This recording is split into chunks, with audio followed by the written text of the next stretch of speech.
All right, hello. Good morning, everybody. Brock and Salk show here on Seattle Sports on 710, seattlesports.com, Seattle Sports app, all the podcast platforms out there, of course, and 97.3 HD2 and YouTube, which was working. It took us a little bit yesterday, but we got everything all figured out. And so those are all good spots to find us. A bunch of people, I looked through some of the podcast reviews recently, Lyle, and there's a bunch of negative reviews based on some ads that are certainly controversial, political, that get inserted long after we are in control of the ad insertion. So I just want to apologize. We don't have anything to do with it. There's nothing we can do about it. I don't think, certainly not me and Brock and Lyle and Maura. But I get it. Totally understand that it's frustrating. I'm sorry. It's the way the business works, where once those podcasts get out of our hands and into Apple's hands, they've sold that spot, and there's not really a lot we can do to affect it. So apologies, totally understand, but hopefully you can understand that that is that's not our policy necessarily. Charles is in this morning. For those who have missed him, good morning, Charles. Good morning, Salk. I gotta tell you, it's my first ever Brock and Salk show of 2026. It sure is, and Charles is going to be here all morning and all week. So we'll have Charles all the way through Friday as Maura is vacationing in Iowa, of course, amidst the corn stalks and enjoying her trip to the heartland. So Charles is in all week. When I was a kid, when I was young, I like to give my parents a lot of grief on this show, but when I was young, my parents used to tell me at some point they had to teach me about class and sportsmanship and all those things that go into being a sports fan and a wannabe athlete when I was a child. And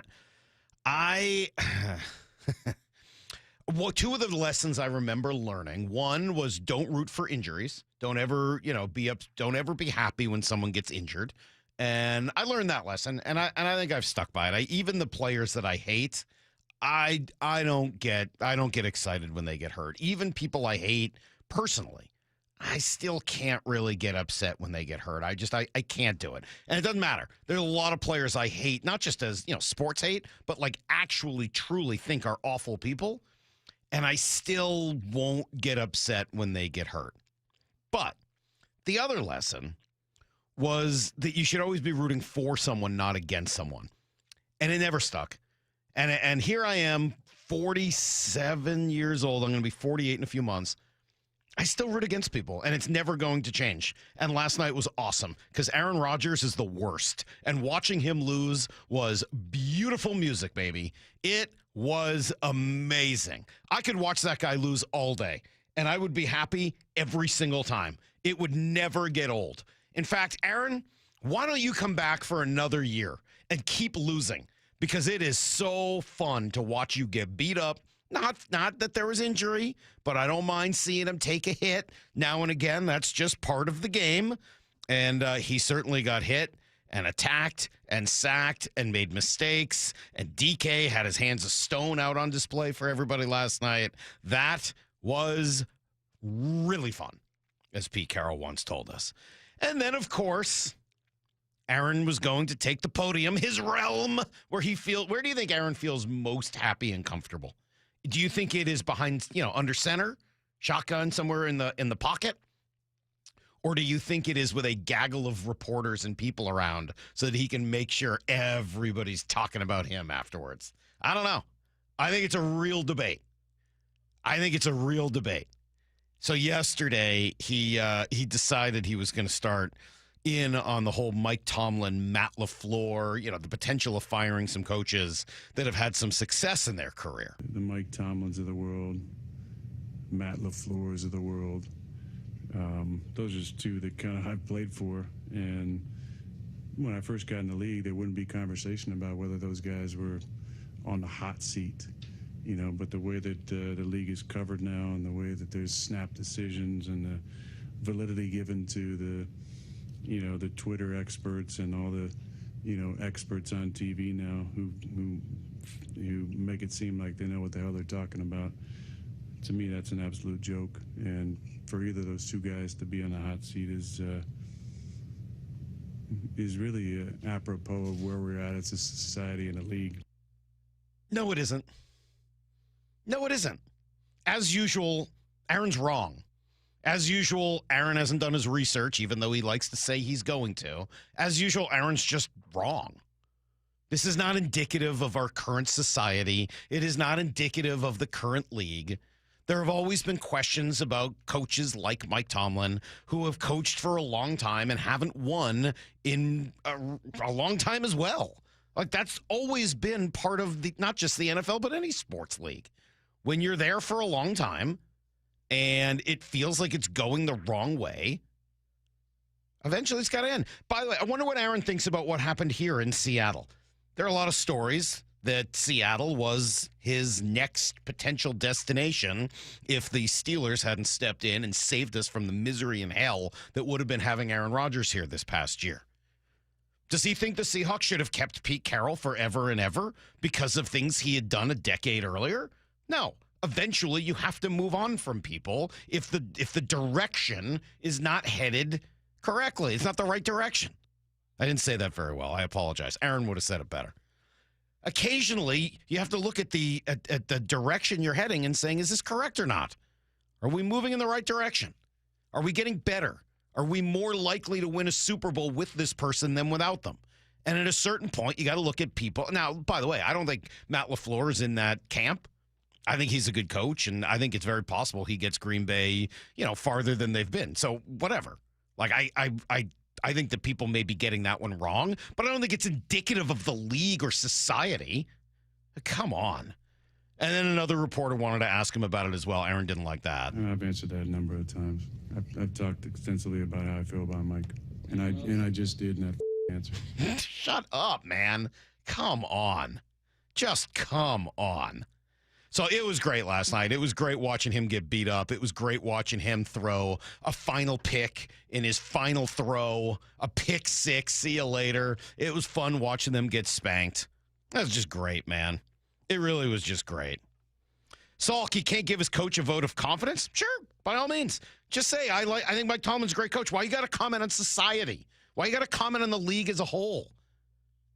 Hey, do you think that Mike Tomlin deserves this job? Yes. This was one of the great experiences of my life. I enjoyed every moment of my time here in Pittsburgh this year, and Mike Tomlin is a key reason why. He's a great leader of men. He's a tremendous schemer. He is a great CEO and executive of this team. He's a classy guy who leads Pittsburgh in the right direction, and I think that they're close to a Super Bowl.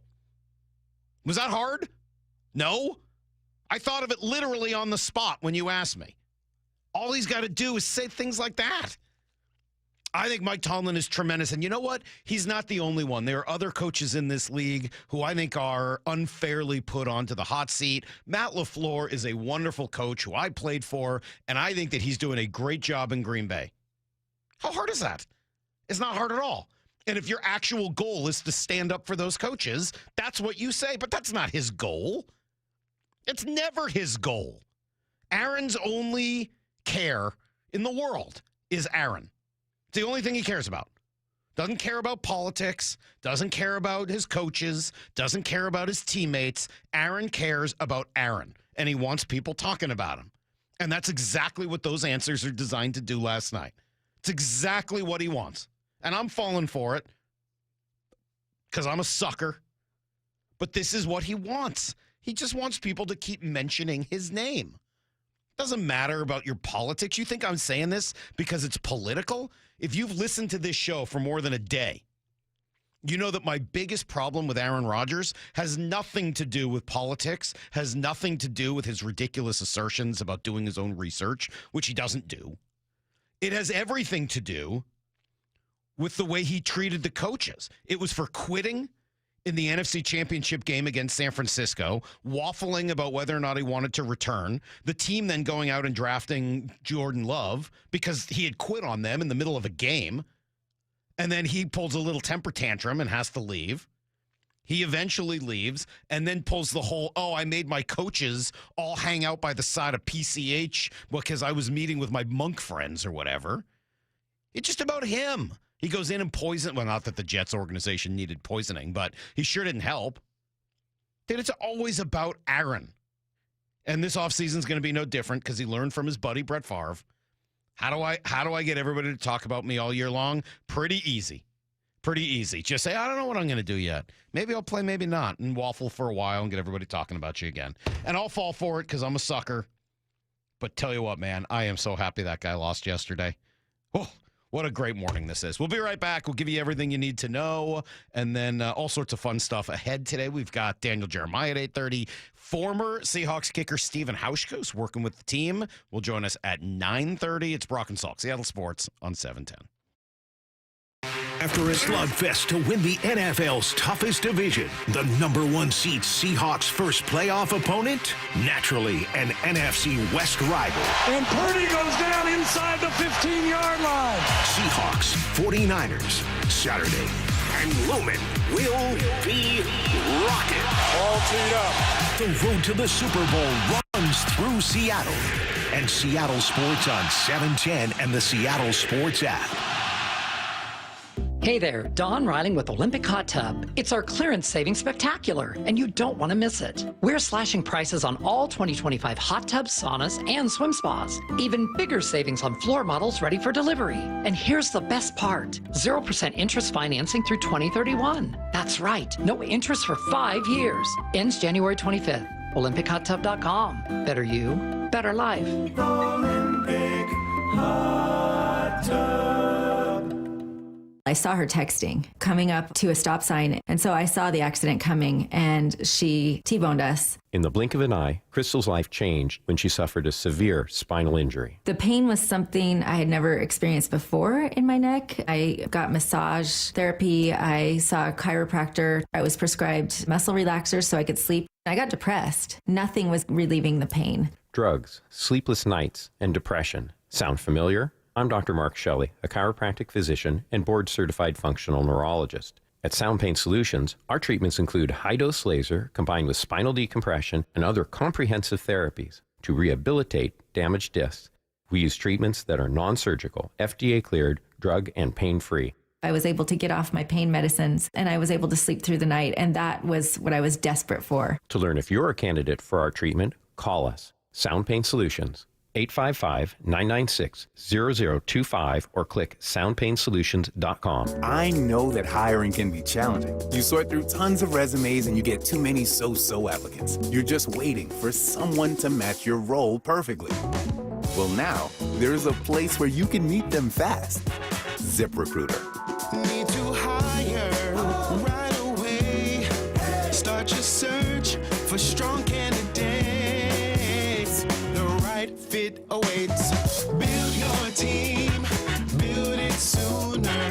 Meet your match on ZipRecruiter. Just head to ZipRecruiter.com/radio right now to try it for free, and you're on your way to meeting your match. 4 out of 5 employers who post on ZipRecruiter get a quality candidate within the first day. So try it now. Go to ZipRecruiter.com/radio. Once again, that's ZipRecruiter.com/radio. Meet your match on ZipRecruiter. Try it free.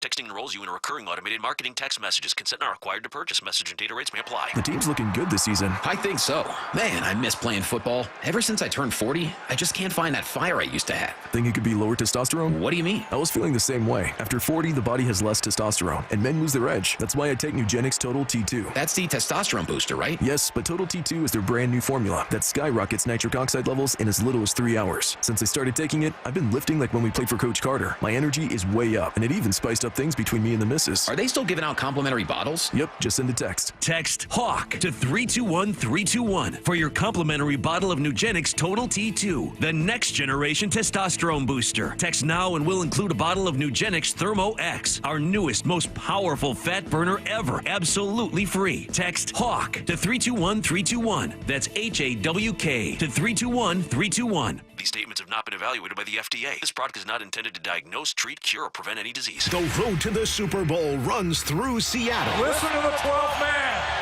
And Seattle Sports on 710, the home of the Seahawks. Good Dog Auto Glass. When the stakes are high, You want the best on your team. When your windshield breaks, don't settle for your insurance company's fix that's just safe enough. Trust Good Dog Auto Glass, where the quality isn't light. We do all the things the little guys don't, and we do all the things the big guy does. We answer the phone when you call, we work for you, and we will walk you through the insurance process. Visit GoodDogAutoGlass.com, Puget Sound's most trusted auto glass company, and get more bang for your buck. Toyota of Kirkland is celebrating the new year with an inventory sale down on all remaining 2025 inventory. Start the new year with a new car at a great price at Toyota of Kirkland. 2025 RAV4s, Tacomas, Corollas, and more. Visit the incredible showroom and wonderful staff at Toyota of Kirkland to check out one of these 2025 models today. You can book a test drive and head home in that new car the very same day. It's an inventory sale down at Toyota of Kirkland. Visit them in person or shop online at toyotaofkirkland.com. O'Brien. Everybody loves the season of giving, but now the season of paying for it is upon us. That not-so-wonderful time of the year when millions of Americans open their credit card statements, stare in horror at the balance, and resolve then and there to find new ways to save money.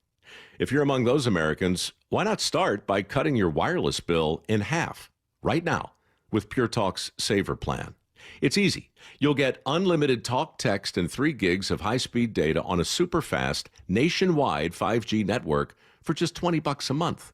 Just dial pound 250, say Mike Rowe, and you'll save an additional 50% off your first month. Ho, ho, ho!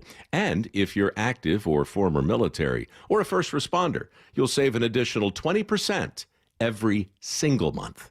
That's pound 250. Say Mike Rowe for the gift that keeps on saving from America's wireless company. Pure Talk. Need to know. 15 minutes past every hour with Brock and Salk. Here's what you need to know. Up first. All right, as expected, the Seahawks got their prime time rematch with San Francisco exactly 2 weeks since the two teams last played, but this time it'll be 5 p.m. Lumen Field. The game will be on Fox. Seahawks 13 days rest. Niners will have 5. According to the NFL research I saw yesterday, since 1984, teams to have that big of a rest advantage heading into the playoff matchup have gone 7-0. So obviously that's a good sign. On the other hand, Mike McDonald knows, what happened last time doesn't necessarily mean it's going to happen again. There's things in the game plan that we didn't get to. I'm sure there's things in their game plan they didn't get to, and to use the game declaring itself type thing. I mean, you don't know how these games are going to go. This game is going to play out. There's about a 99.999% chance it's going to play out way different than the last one, and you got to do a great job of recognizing it and making the adjustments and doing all that type of stuff. Yeah, so obviously this game, in his view, can take on a completely different, could declare itself differently. It could. But the Seahawks are still the more talented team, and they still have a lot of advantages in this game. So, look, I feel great about it going in, but once that game starts, the nerves creep in because you just never know how an NFL game is going to go and in what direction it will take. All right, so that's Seahawks game. The rest of the divisional weekend looks like this. Bills and Broncos, 1:30 Saturday. That game is on CBS. Pats and Texans will do the Sunday early game. That's noon on ESPN. And then NBC has the finale, Rams in Chicago. That'll be Sunday at 3:30. As I said, on NBC. And we do know NFC Championship games if and when the Seahawks are to win on Saturday. NFC gets the late game the following week. So that would be 3:30 the following Sunday, following an AFC game, which would be at noon. Here's the second thing you need to know. All that after the Texans really dominated the final game of the weekend. They did it mostly by beating up Aaron Rodgers, which was so sad. He was just over 50% passing, 146 yards, 4 sacks, a fumble, and a pick 6 on what might have been the last throw of his career. It was not a good night for Aaron, nor really anybody else in his organization. Not surprisingly, he said afterwards that he was going to take a little time, of course. No, I mean, I'm not going to make any emotional decisions. At this point, obviously, it's such a fun year. A lot of adversity, but a lot of fun. Been a great year, overall in my life in the last year, and this is, a really good part of that, coming here and being a part of this team. So it's disappointing to be sitting here with the season over. Yeah, to be fair, you got to hit the darkness retreat, consult the ayahuasca, make sure everyone talks about them all off season. You know, the whole Brett Favre playbook, but with the darkness retreat stuff added in. Now, what does this mean for Mike Tomlin? Sure feels like this could be it for him. I do wonder, would Mike Tomlin be as popular as John Harbaugh on the open market? Harbaugh's been contacted by essentially every other team about their openings, and sounds like even some teams that maybe didn't even have an opening. So I wonder if Tomlin would have the same level of interest around the league if he were to get fired today or tomorrow in Pittsburgh. Here's the third thing you need to know. Oh, man, what a comeback for the Kraken last night. Down 2-0 early, like in the first 5 minutes in New York at Madison Square Garden, but undeterred. They just kept grinding. Eeli Tolvanen got them on the board on a beautiful feed. A really nice play from Freddie Gaudreau. And then the captain tied it up. It's done, shot, right kick save by Jonathan Quick. Behind the goal for Kakko. Kakko to the high slot. Eberle delays, shoots, score! Yeah, he drilled that one. Really pretty goal. Berkeley Catton potted the game winner. Jared McCann hit the empty net, and that was enough. Kraken get the win, remain in that playoff spot, third place in the division. They continue this road trip in New Jersey tomorrow night. So there you go. That is everything you need to know. Quarter past every hour here on the Brock and Salk Show. I have this, I like this piece of sound. I thought I'd play it for you. It's not quite in the need to know category, but I want to play it for Brock also later. This is Mike McDonald. Did you hear this yesterday? Mike McDonald was asked about just watching games all weekend and what that was like without, having a without having a game himself and just kind of waiting to see who your opponent was going to be. I told the team today, it's weird watching full games all the way through, you find yourself rooting for teams and you're like, why am I rooting for this team? This is the dumbest thing ever. And then you're 5 seconds later rooting for the other team. It's so I'm glad it's over. I'm glad we're back to, regular scheduled programming here. I don't know, just funny. That cracked me up. Let's see. Salk's a petty jerk. A lot of people upset about the Aaron Rodgers hate. Aaron Rodgers' nickname is Podium Boy. Loves the attention for sure. Yeah, all right. Look, not everyone's going to understand it. There are going to be people who will get upset and want to defend Aaron Rodgers, and that's fine. But he is, as the 206 says, the ultimate gaslighter who thinks the only correct answer is his own. It's 100% true. He's for whatever reason, man, that his whole attitude, everything about the way he handles his business just rubs me the wrong way. And I am so happy he didn't come here last year. That would have been such a mess. And it stands in such sharp contrast to what we've gotten from Sam Darnold, who not only has played better on the field than Aaron Rodgers by a lot, but is just, stays out of the spotlight and just kind of a quiet leader that his teammates seem to love. And wrote about that a week ago, right? He's just a football player. He doesn't need all the other quarterback stuff. He doesn't need to be a celebrity. He doesn't need to be, on everybody's tongue every moment. And Rodgers does. You can like him or hate him for it. That's fine. But he is like some of the other quarterbacks in the game that just need the attention all the time and need the spotlight to be on them. And, look, do I 100% trust Sam Darnold heading into this game? No, there's still questions, and he had an opportunity to answer them, and I'm looking forward to it. But am I rooting for him? Abso-freaking-lutely. Absolutely.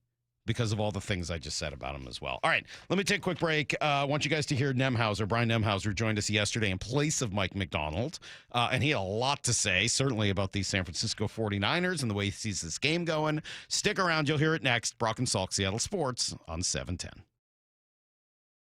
After a slugfest to win the NFL's toughest division, the number 1 seed Seahawks' first playoff opponent, naturally an NFC West rival. And Purdy goes down inside the 15-yard line. Seahawks, 49ers, Saturday. And Lumen will be rocking. All teed up. The road to the Super Bowl runs through Seattle. And Seattle Sports on 710 and the Seattle Sports app.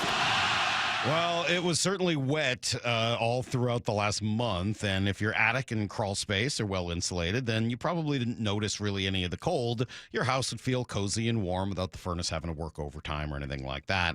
But yeah, you'd be surprised to learn how many homes in Western Washington don't have enough insulation in the crawl space and in the attic. And so if you do feel those cold drafts in the winter or you're seeing that heating bill really spike, it's a good time to just have anything checked out by Crawl Pros. They'll come out, they'll do a corner-to-corner inspection of those crawl space and attic, and they don't charge you for that either. That is a free service. They will go where you don't want to. Now, if they do find that you've got issues, or maybe your home doesn't have enough insulation, they'll show you all the utility rebates that are available to help you get that work done correctly and affordably. So if you're a PSE customer, your home was built before 1990, you could get a rebate to cover up to 95% of the cost of the job. If you're worried about anything going on in your crawl space or attic, please call Crawl Pros or visit crawlpros.com.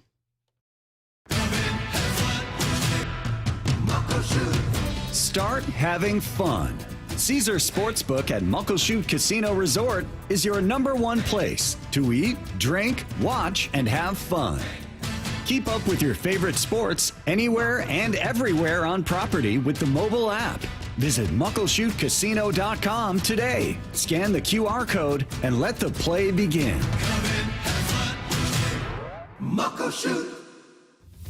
At Cressy Door, we not only have the perfect garage door for your home, but we also offer options for creating space and even warming your outdoor areas. Check out your options at cressydoor.com. What is that sound? Ugh, that sounds like a plumbing sound. Luckily, there's a company that fixes all the plumbing sounds across Puget Sound. That's All Sound Plumbing. Puget Sound's plumbing experts. Have a sound? Visit allsoundplumbing.com. This college football moment is brought to you by Serve Pro. College football teams have moments they recovered from and made it like it never even happened. Like on September 24, 2016, when Tulsa found themselves down 31-0 to Fresno State with 10 minutes left in the second quarter. Tulsa fought back to tie the game at 41. And then won 48-41 in double overtime. Serve Pro. Like it never even happened. My name's Brian Windhurst, and I've seen a lot of good offense in my life. If you're looking to initiate some offense of your own against your high-interest credit card debt, I'm letting you know a SoFi personal loan might be the play. A SoFi personal loan could be quite the triple threat with low fixed rates, no fees required, and as soon as the same day funding. View your rate for a SoFi personal loan at SoFi.com/offense. Loans originated by SoFi Bank, NA member FDIC. Terms and conditions apply at SoFi.com/offense. NMLS 696891. Seattle Sports is giving you two chances to win tickets to the Seahawks divisional round playoff game Saturday against San Francisco at Lumen Field. Tap the Win tab in the Seattle Sports app or visit the Seattle Sports YouTube page for your chance to win a pair of tickets to the game. Holy catfish! That's two separate chances to be part of Seahawks history. Listen to the 12th man. Details and rules at seattlesports.com/win. The road to the Super Bowl runs through Seattle. Seattle is going to win this football game. And Seattle Sports on 710 and the Seattle Sports app. We meet by accident, fixing every last bit, Accurate Auto Body. If you've been in an auto accident, you have the right to take your vehicle to any repair facility. Accurate Auto Body has been family owned and operated since 1994, and they work for you, not your insurance company. Your insurance company may not love them, but you will, because We meet by accident, fixing every last bit, Accurate Auto Body. Fall rains can expose hidden roof problems, and once water gets in, the damage only gets worse. Is your roof ready for the season? Hi, Justin Shirley, CEO of State Roofing and Exteriors. At State Roofing and Exteriors, we repair and replace roofs with a quality you've trusted for decades. And yes, we also provide siding, windows, decks, and gutters to keep your entire home protected. Call 866-ROOF-ROOF or visit stateroofing.com today to schedule a free estimate. State Roofing and Exteriors, held to a higher standard since 1968. With Progressive's Name Your Price tool, you can choose the best coverage option for you. Because you know you. Like, you know that hiking isn't for you. Sure, it sounds nice to be in nature while exercising, but that's what a gym and houseplants are for. I mean, you don't even like walking upstairs. So why would you walk up a hill for miles? To what, end up high in the air? Come on, you know you're scared of heights. Only you know you. So get coverage options within your budget with Progressive's Name Your Price tool. Progressive Casualty Insurance Company and affiliates. Price and coverage match limited by state law.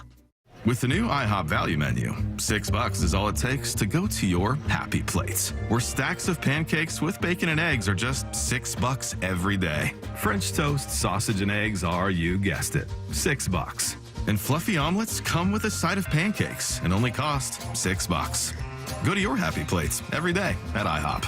$7 in some locations. Available every day for a limited time at participating restaurants in the U.S. Hours may vary. No substitutions. Not valid with other discounts or promotions. Prices may vary. Brock and Salk's Rewind is presented by Toyota of Kirkland and Toyota of Renton. From the Quantum Fiber Studio. This is Brock and Salk. Weekdays 6 to 10. On Seattle Sports and 97.3 FM HD2. All right, it is Monday. It is 9:30. Must be time for the Mike McDonald. Wait, hold on.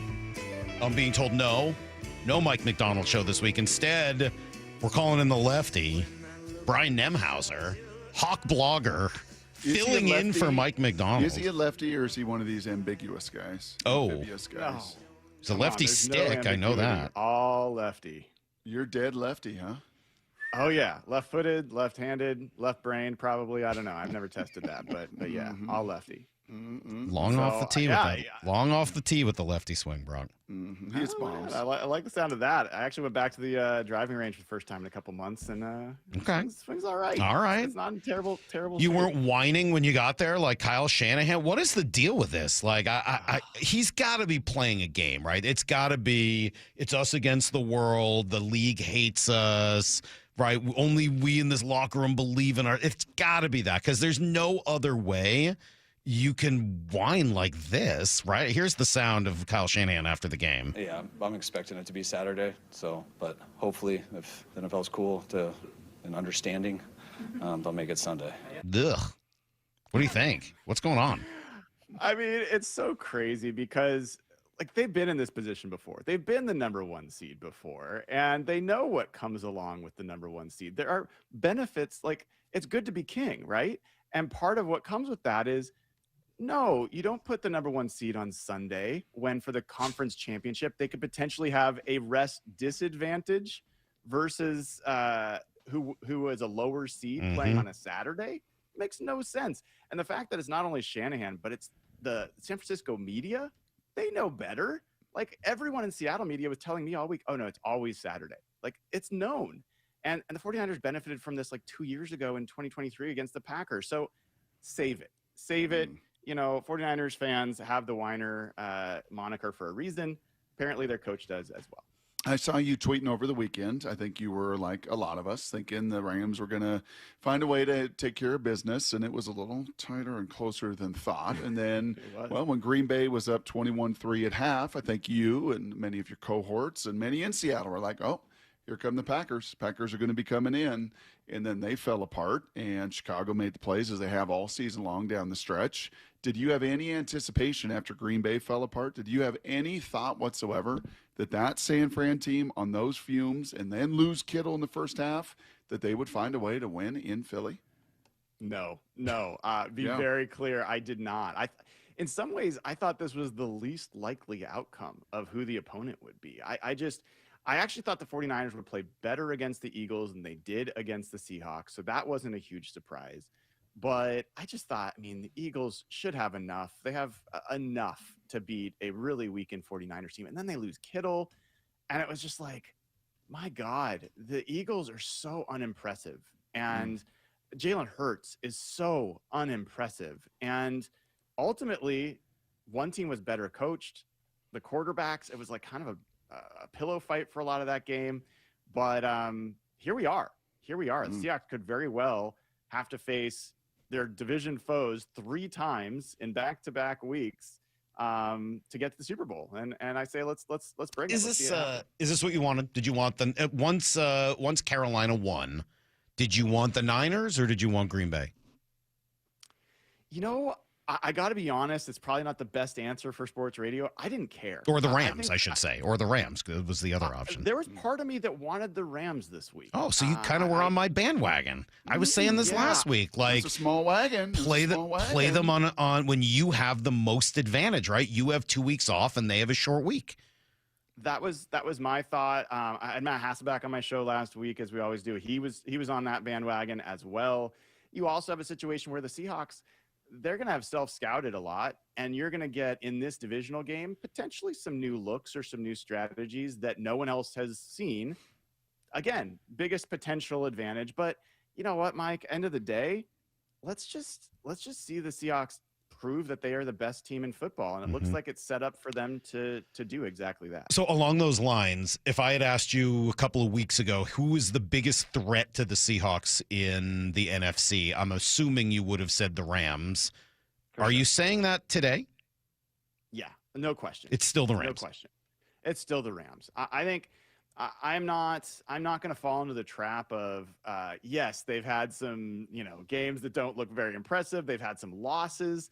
They've had some, pretty serious regression on defense. And if we get to that game next week, we'll talk about it more. But this is a Rams team that their offense is as good as any unit in football outside of maybe the Seahawks defense.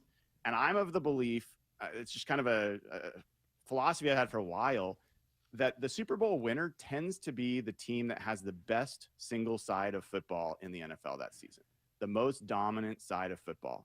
And I think all year it's been a question of whether it's the Seahawks defense or the Rams offense. And it's kind of gone back and forth. And ironically, the team that won that battle lost the game each time they've played so far. But that's a very, very good team. I don't think anyone else comes close to them as far as a threat to the Seahawks. Hawkblogger, we know Hawkblogger, West Coast guy, software guy, left-handed guy, data guy. Anything from this 5 playoff games and inputs we have this weekend that's kind of next level, Brian, that stood out, maybe different? Everybody always says, man, playoffs, whole new season, different speed, different season, different decision-making. Anything that you spit through your eyes, your way you go about studying it that stood out to you? Well, I mean, it's hard not to be just kind of drawn in by how close these games all were, other than maybe this game Sunday evening. And the fact that they switched hands late in the game. The probabilities of who were going to win just like flipped at the end. So many situations.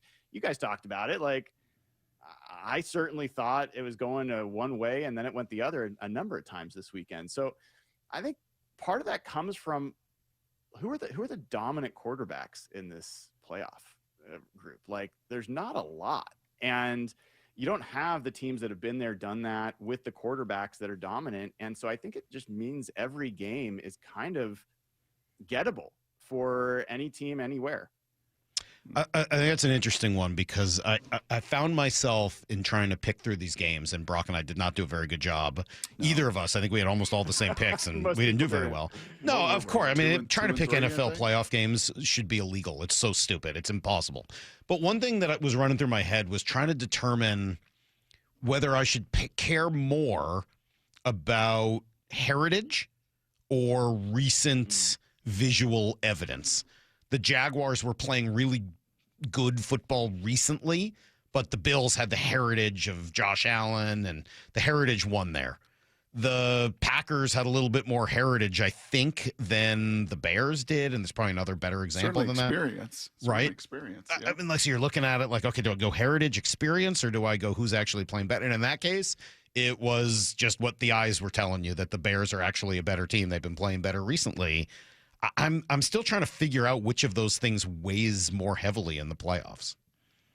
Well, I think if you're going to go heritage, you got to be maybe a little more specific, because the Packers don't exactly have history in terms of heritage of winning, but LaFleur and Jordan Love don't. No, that's true. I guess it's more, some of it's kind of like, yeah, but they're the Philadelphia Eagles. They won the Super Bowl last year. They're probably going to win.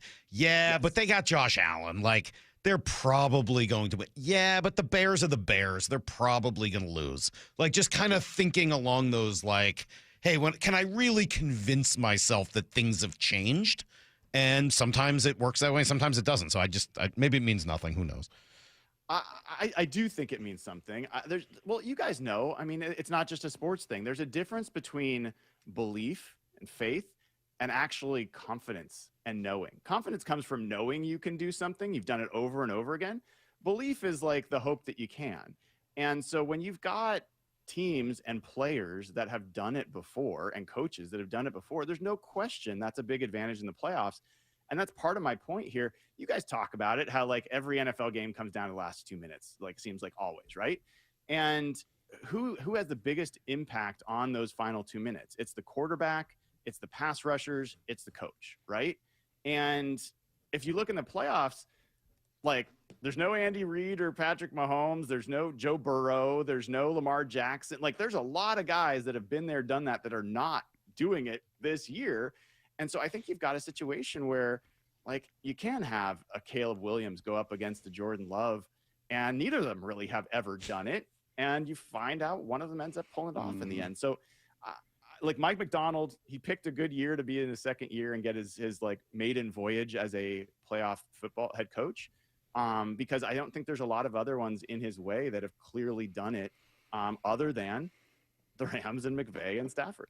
Talk to me about all these fourth down decisions. It seemed to just be overwhelming in almost every game of the 5 that we got to watch. May come into play tonight with Houston and Pittsburgh as well. Any from just a data background, a numbers background, a software background, anything jump out to you analytically from all of those decisions? Well, I mean, what jumped out to me a little bit, guys, was how much people were angered by the fact that these coaches were going for fourth downs. Like they've gone too far. They've forgotten to kick field goals. And I'm like, I don't feel that way. I feel like there's legitimate both analytical reasons and also just coaching reasons to go for it. And so I didn't have as many issues with it as others did. The thing that I think is interesting to watch here, like last year in the playoffs, the final 4 teams that made the conference championship in both conferences also happened to be the top 4 teams in fourth down conversion percentage in the NFL. This year, if you look at who's the top fourth down conversion teams in the NFL, it was the Chiefs, the Patriots, the Bengals, and the Panthers. Some of those teams aren't playing. If you go a little further, the Rams were 5th. If you want to be like, pay attention for a Seahawks fan, one of the interesting notes I've been kind of following, I've kind of poked Mike McDonald about this a little bit. The Seahawks are dead last in the NFL in fourth down attempts. 12 attempts on the year. The next closest team has 19. So you're like way, way off. Like the top team in the NFL has 41. And it's not because they haven't done a good job at converting them. Up until like that game against the 49ers where they missed that one against the 49ers in the opening drive, they were like a top 10 fourth down conversion team. So I think this is going to be a story for the Seahawks. And if you think back to the last time the Seahawks played the 49ers in the playoffs at Lumen Field, fourth down decision by Pete Carroll was pivotal in that game to Jermaine Kearse. So I do think that's going to come under a big spotlight on this run. What decision was that? Was that all the way back to the NFC Championship game in 13 where they went forward Championship game, 4th and 7, Jermaine Kearse, they draw him off sides. Russell Wilson senses it. The team all does the right thing as all goes, and he tosses it for a touchdown. So that was the last time at home. They played on the road, right? Went down there. They played on the road. Armstead and Bosa just kind of embarrassed. Yeah, that was just kind of felt like a game until it didn't feel like a game in the second half. That was the Geno game. That was the lone Geno playoff game. Yep. That was a David Goliath game, man. Yes. I mean, that 49ers team was No, we had so Geno. much There's not better. much you could do. So does it feel that way this Saturday night? Does it feel that way from your personnel and as healthy as you are and as rested as you are and everybody available versus a 49er team that now you eliminate Kittle with Bosa, and I'm understanding Warner's not going to be back, and obviously Trent Williams is still hobbled and fought his way through that thing. Does it feel as the David and Goliath in this matchup as it did in inverse 3 years ago? I don't think it's quite that stark, because the 49ers are full of players and coaches that have been to Super Bowls. Still, Brock Purdy's played in a Super Bowl. Shanahan's coached and lost plenty of Super Bowls. But They're Robert Saleh on there too. He's clearly a difference maker for them. Yes. Yeah. So I don't Coach think K. it's quite this. Hey, don't knock Coach K, Brock. Who in the heck is knocking Coach K? You. Don't you knock Coach K. Did you read the tweet about Coach K? Yes, I did. From Hawkblogger's guy, why David saying Lombardi? I am mocking him in no way. Don't You're don't mocking. you do that. You're mocking. I'm mocking Coach the K. nickname, but KJ Wright's done a phenomenal job. Old Michael Kendricks was bragging about him. How after the game. dare Yes. you mock Coach K when they're all saying that he got Kendricks ready to go? He's the reason that they were so successful. I mean, Kendricks is a vet. I don't know that. I don't know that he needs anyone to really. He get him needed ready. I saw the KJ. quote. Give KJ his the due. quote. Give him his due. But look, guys, I mean, this is not complicated. It's not. The Seahawks just played the 49ers in Santa Clara for the number 1 seed, and the score doesn't reflect it, but the numbers and your eyes reflect it. That they beat beat the brakes off that team. Like, they were just way more talented than the 49ers. And you look at the odds makers. It's 7.5 point favorite for the Seahawks. There's no reason logically why the Seahawks should lose this game, or honestly why it should be close. It's a line of scrimmage game. I mean, this should be a line of scrimmage game. You for so many years, they imposed their will against you at the line of scrimmage, offensively and defensively. You should be able to impose your will. Are you going to with have a what you but have. at the end of that, Brian? Because it feels like it's except for it's the NFL playoffs, and just when you think everything is all pointing in one direction, it goes the other way. There is a but at the end of this. So I'll give you some numbers because you guys like these numbers. I know you do. You try to make it like I'm the geek, but you guys are both geeks. Don't tell me otherwise. I get the Brock and Salk texts. What about this split? Yeah. So this is going back since 1990 when they expanded to 12 teams in the playoffs, right? And the bye week meant a little bit more. So when you have a number 1 seed who is at least a 7-point favorite, and they are facing a divisional opponent, so the 3rd time they've played them that year, okay? They're only 4-2 in those games. Like, there's been 2 losses, and one of them you'll remember, Salk, you were probably there. Maybe actually you were not there for this, but the Patriots lost to Rex Ryan in 2010 when they were 9.5-point favorites. They had split the season series with the Jets that year. And 2007, Tony Romo and the Cowboys, Wade Phillips, the coach back then, lost to the Giants when they were 7.5-point favorites. They had swept the season series with the Giants. So, it does happen. And the 49ers, it's not like the cupboard's bare. They did just go in and beat the Super Bowl champs in Philadelphia. Like, it can happen. But in a world of probabilities, this should be an 80-20 kind of situation. Like, almost every outcome should be in favor of the Seahawks. Well, we'll talk about it all week. What I find fascinating is some of the psychology. You're the number 1 seed. You're in this position. Can you just handle all of that kind of success, all of this rest, all of the talk, all of being favored versus an opponent who has absolutely nothing to lose? Can you play in that same vein of like, no, we're the ones. They're so set up for that. Like, of all the teams that we've been around, this Seahawks team feels like, because it's not a nobody respects us team, because they're a, hey, we all love each other, we're having a great time playing together kind of a team, aren't they as well suited for that favorite role as anybody? I 100% agree with that take. It's challenging at times covering this team and getting them to talk about anything beyond like what's literally right in front of them. I think it might be like a psychological block in Mike McDonald. Like, he is unable to think about anything that is not directly, he's very mindful. And I think it's turned into a team mantra, and I think it's very helpful for them. But like, let's also be real though. Winning your first playoff game is not easy. Think about the 2005 Seahawks that were the number 1 seed. And everyone remembers how much better they were than everyone else. They struggled to beat the Redskins that year. They were the Redskins back then. Even Sean Alexander was lost with a concussion. Matt Hasselbeck had to scramble for a touchdown. Think about the 2013 Seahawks. That win against the Saints. People talk about the 49ers. The win against the Saints and Drew Brees. It's not easy. So getting that first win is sometimes the hardest of the ones you have to get when you're starting in the playoffs. So one of the ancillary stories beyond all the football on the field last week and into the weekend was about the Seahawks and their ticket sales. And Brian, you've been on this, and you created your own kind of forum for season ticket holders to sell their tickets to Seahawk fans and not to the opposing fans. The Seahawks sent out from what I understand, right? You could fill in some of the blanks here and finish the rest of the story. But is San Francisco as big a threat as Green Bay would have been on that market to come in here and populate the stadium? I don't know about that. I think they're pretty similar. So a couple things I want to clear up because I think there's some misnomers out there. One, you are going to see 49ers fans in the stadium, and you are going to see it. It's going to look concentrated because the camera always is facing the visitor's bench, and so you see the 100 level behind the visitor's bench. A lot of those tickets are not owned by season ticket holders. They're owned by ticket brokers.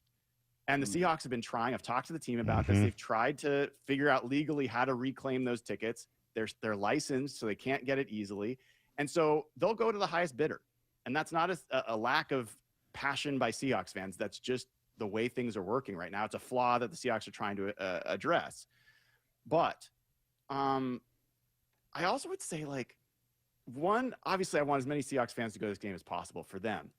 But if 49ers fans want to spend their hard-earned money to fly up here, go to this game, and watch their team get their asses kicked, then, I can think of a lot worse things to happen to a fan base that deserves all that smoke. So, that's kind of my take there. I will say, HB Ticks, it's a free site. I take no money from it, and it's a place where you can go. I give you the tools to at least verify if you're selling your ticket. You can sell it to a Seahawks fan. I give you ways to verify. If you don't want to go to it, quick, simple thing, have someone actually DM you from a social media account that is clearly a Seahawks fan. That's a good way to verify that who you're selling it to is a Seahawks fan. People can't fake that. So, let's get as many Seahawks fans in there as possible, but let's send 49ers fans home with tears. Last thing, quickly, another ancillary story this week, but it may pop over the next few, is the future of Clint Kubiak. What do you think happens? Does he get one of these gigs? And if he does, what does the offense look like next year under whom? Yeah, so I was getting some pretty strong signals that him going to Atlanta was pretty close to a done deal. And we'll find out if that turns out to be true because it's a dynamic situation. Mike McDaniel was not available then, and he's got some pretty clear connections to Matt Ryan in that group. Maybe there's a domino effect where Kubiak still ends up coming back. Generally, I'm thinking that Clint Kubiak's going to go. I think Adam Dirty is going to stay. I think that it's going to be really interesting to see, eventually who Mike McDonald goes to hire for that spot. I think there's a plenty of potentially interesting folks. Some of them are in the organization. A name to keep an eye on, Justin Outen, who they hired as a run game coordinator. He's taken over the running back room since Kennedy Palomalu left, and you've seen the running backs take a real step forward since that happened, and has a hand in the offensive line as well. I think he's a guy that might be an interesting fit. And if Jake Peetz sticks around, although he's getting interviews as well, he's a pass game guy, Outen could be a run game guy together. That might be an interesting fit, or they could go out externally. Maybe they hire Clint Kubiak's brother down in San Francisco to come up here and call play. That was Brian Nemhauser, Hawkblogger, who joined us yesterday, and great job, man. I've just really enjoyed having him on more and more over the course of this year. Seahawks, as you know, the number 1 seed. We got a couple chances for you to win tickets to the game Saturday night. Lumen Field, just open the Seattle Sports app and hit that win tab, or head to the Seattle Sports YouTube page to find out how to enter. If you don't have the app, shame on you. Text the word app, APP, to 866-979-3776, and we'll send you a link to download. All right, the contest run through Wednesday, which is tomorrow, so coming down to crunch time there. All right, I got two things I want to play you guys. Brock's going to be in next. Are they contradictory? Maybe. Can they be complementary? I think so. Are they good news for the Seahawks? Almost assuredly. It's next on Brock and Salk. Seattle Sports is giving you two chances to win tickets to the Seahawks divisional round playoff game Saturday against San Francisco at Lumen Field. Tap the Win tab in the Seattle Sports app or visit the Seattle Sports YouTube page for your chance to win a pair of tickets to the game. Holy catfish! That's 2 separate chances to be part of Seahawks history. Listen to the 12th man! Details and rules at seattlesports.com/win. Breast cancer is a tough battle for anyone to fight. But when you can't work, care for your kids, or even put food on the table, that diagnosis can be devastating. I'm Dr. Suzette Miranda, a plastic surgeon who is proud to support Northwest Hope and Healing. Our mission is to provide a lifeline for breast and gynecologic cancer patients. We cover essentials like food, utilities, and childcare, so patients can focus on healing. For more than 25 years, Northwest Hope and Healing has distributed over $3 million to thousands of local cancer patients, and you can help make a difference in our community. Join us on Saturday, January 31st, for Cork, Fork, and Support, an afternoon of fine wine, gourmet cuisine, and inspiration at Mary Hill Winery in the heart of Woodinville wine country. Get your tickets now for Cork, Fork, and Support on January 31st. Go to nwhopeandhealing.org to learn more. That's nwhopeandhealing.org. Life's expensive enough, isn't it? Groceries, gas, kids' activities. Sometimes your roof needs replacing, but your budget says not now. Hi, I'm Justin Shirley, CEO of State Roofing and Exteriors. We want to help with an offer to lift that weight off your shoulders. Get 0 down, 0 payments, and 0 interest for up to 24 months. Or save up to $3,000 on a new roof today. Call 866-ROOF-ROOF or visit stateroofing.com. Every season is a little bit different here in Washington, but I'll tell you what, the amount of rain never seems to change in the winter, and we have sure gotten a ton of it this season. All that rain, all that water, it's all got to go somewhere. And if it makes its way into your crawl space, that's when it can create all sorts of problems, including real structural damage, which could really affect your home. But more importantly, for the health of your family, the water in that crawl space could create toxic mold, and that has serious health repercussions. Thankfully, we have Crawl Pros. They can come in and keep your crawl space dry, install a sump pump and drainage, and reroute that water back out and away from your home. They'll also take care of any mold that may have been created. Don't take the risk. It's too important. The best way to learn if you have any water is to ask Crawl Pros to visit your home and inspect your crawl space for free. Crawl Pros will go where you don't want to. So if you're worried about water damage, mold, insulation issues, or anything else related to your crawl space or attic, call Crawl Pros or visit crawlpros.com. Hey there, Don Riling with Olympic Hot Tub. It's our clearance savings spectacular, and you don't want to miss it. We're slashing prices on all 2025 hot tubs, saunas, and swim spas. Even bigger savings on floor models ready for delivery. And here's the best part, 0% interest financing through 2031. That's right, no interest for 5 years. Ends January 25th. OlympicHotTub.com. Better you, better life. Olympic Hot Tub. I had pain, I had numbness in my feet. That pain and that numbness just got worse and worse and worse as time went on. This is Greg describing life with neuropathy. I went to 5 podiatrists, tried different treatments, tried different orthotics, tried different shoes, had cortisone shots in the tops and the bottoms of my feet. Saw a neurologist. All my medical doctors said, can't help you. Live with the pain. You're not going to be able to sleep. This is your life.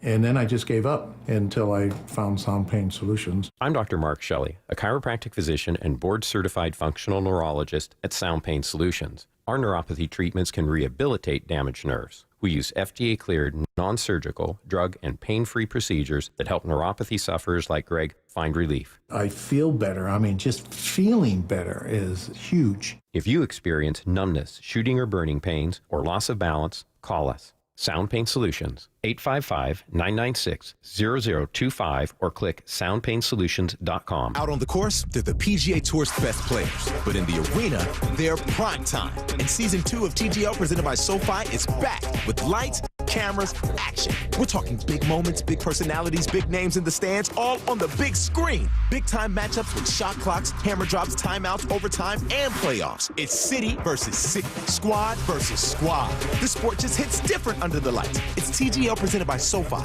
Keep up. It's golf. Tune into every match. Only on ESPN.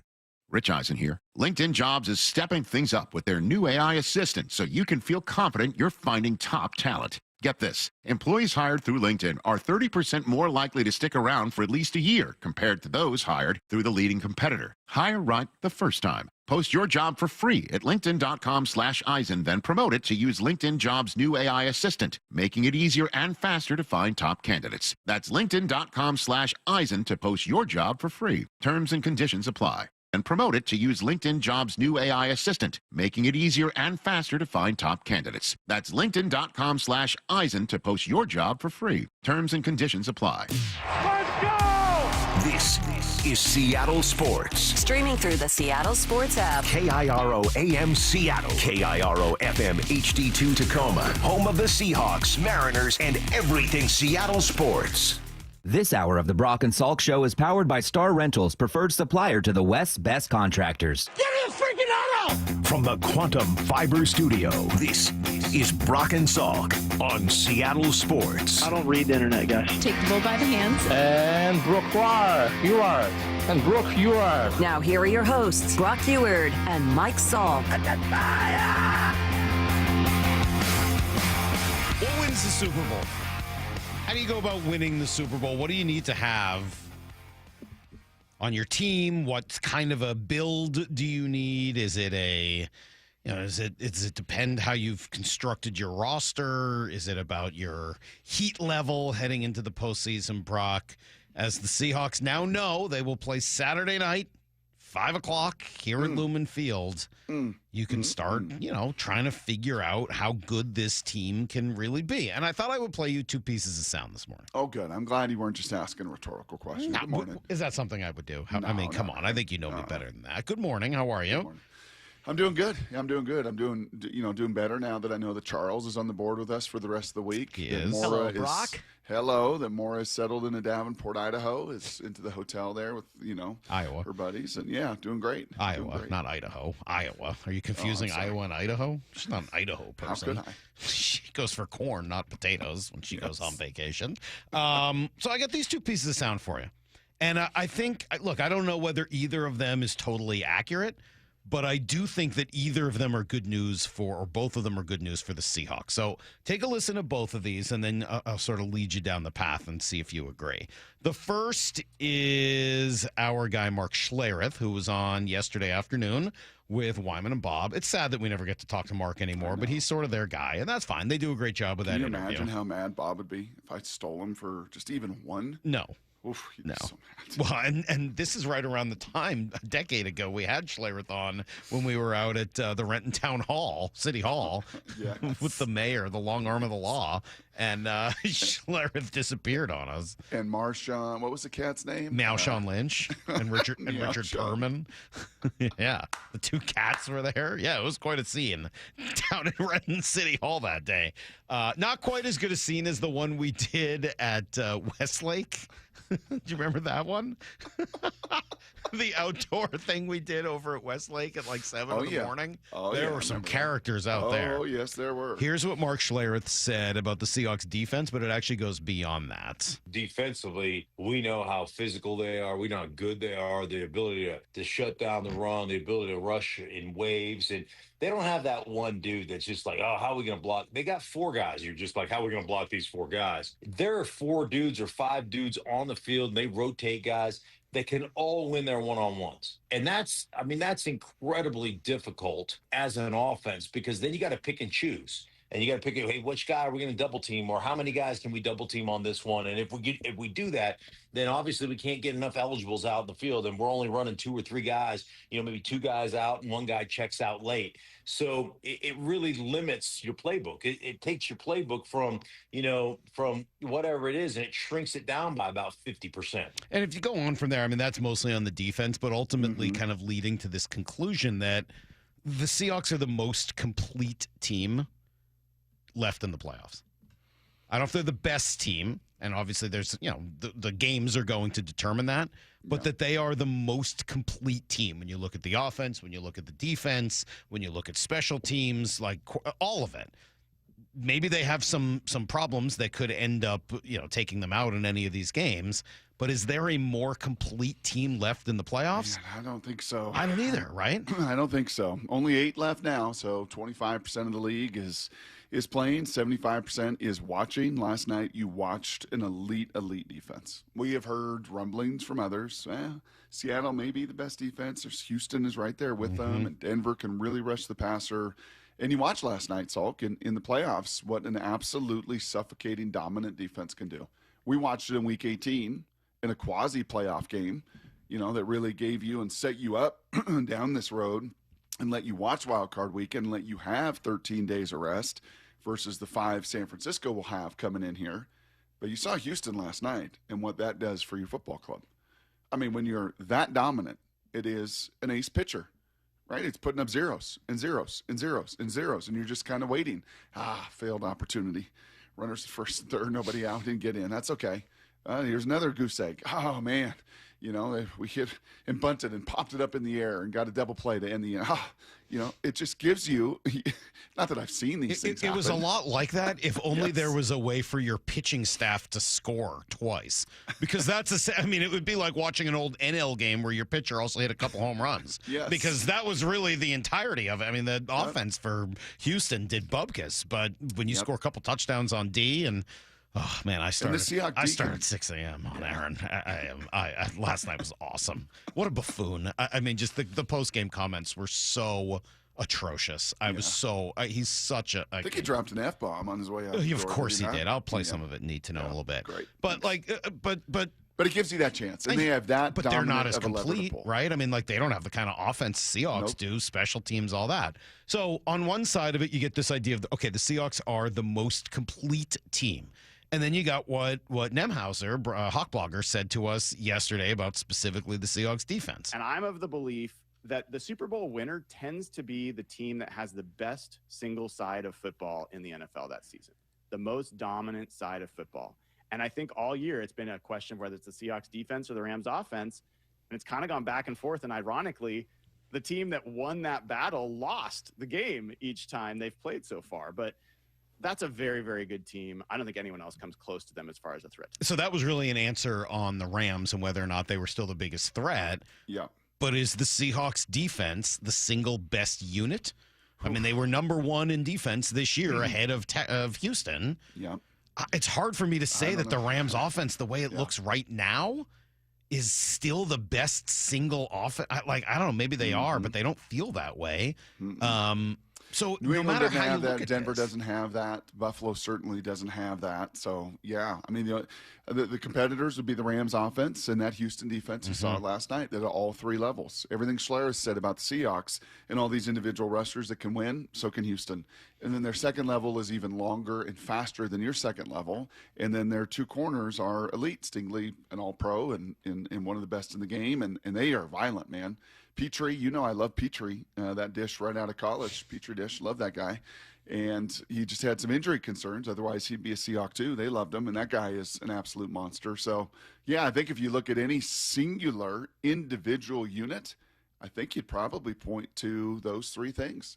The Seahawks defense, the Rams offense, and the Texans defense. And then there are other ways you could look at this, right? I mean, you could look at the quarterbacks and say, yeah, all that's well and good, but I'm going to trust Josh Allen and I'm going to trust Matt Stafford. Like, those 2 guys are difference makers, unlike any other quarterbacks left in it. So, there are other ways that you could examine it. I'll tell you this. I'll tell you, when you asked it, and at first, because we've been together so long, I knew that it was not a rhetorical question. And I was going to sit on this for just a second, but if I answered it right away, you know what my immediate answer would have been? Tell me who's the healthiest. Tell me in a league of attrition when we get to this point and we have 2 more absolute savage battles, and they will be savage battles. I don't think anything will be easy. As Nemhauser said, it never is in the playoffs, right? Even that game last night was 7-6 till midway through the 3rd quarter, whatever it was. That was still a very physical affair. Tell me how many of my troops I have at the end. Because in 13, the Seahawks had an infantry full, and the Broncos did not. They were on absolute fumes, especially defensively. In 14, you were there, kind of. And then the championship game kind of tore a labrum and dislocated an elbow and then a broken arm and then a concussion. And then, tell me, we got immense depth, and we built that this season. But you tell me who and how many of my dudes are there, and I'll tell you who wins the Super Bowl, because I feel like that has been as big of a trigger as anything over the last decade or so. Well, it's sure been, the Seahawks are sure in good shape right now. I mean, you got 2 more games, as you said, that will be battles. But man, that is a good sign for your Seattle Seahawks. All right. I was worried about you last night, by the way. Why would you worry about me? I was worried about you. Ty had a hoops game, so I told you and Lyle, don't text me, and I was able actually not to know anything about the game. We stayed away. We didn't bother you. Yeah. Got home and That game was just kind of rugged and ugly, and it's like 7-6, and I'm like, oh man, if he throws some touchdown or pulls something out, no, I was going to be fine.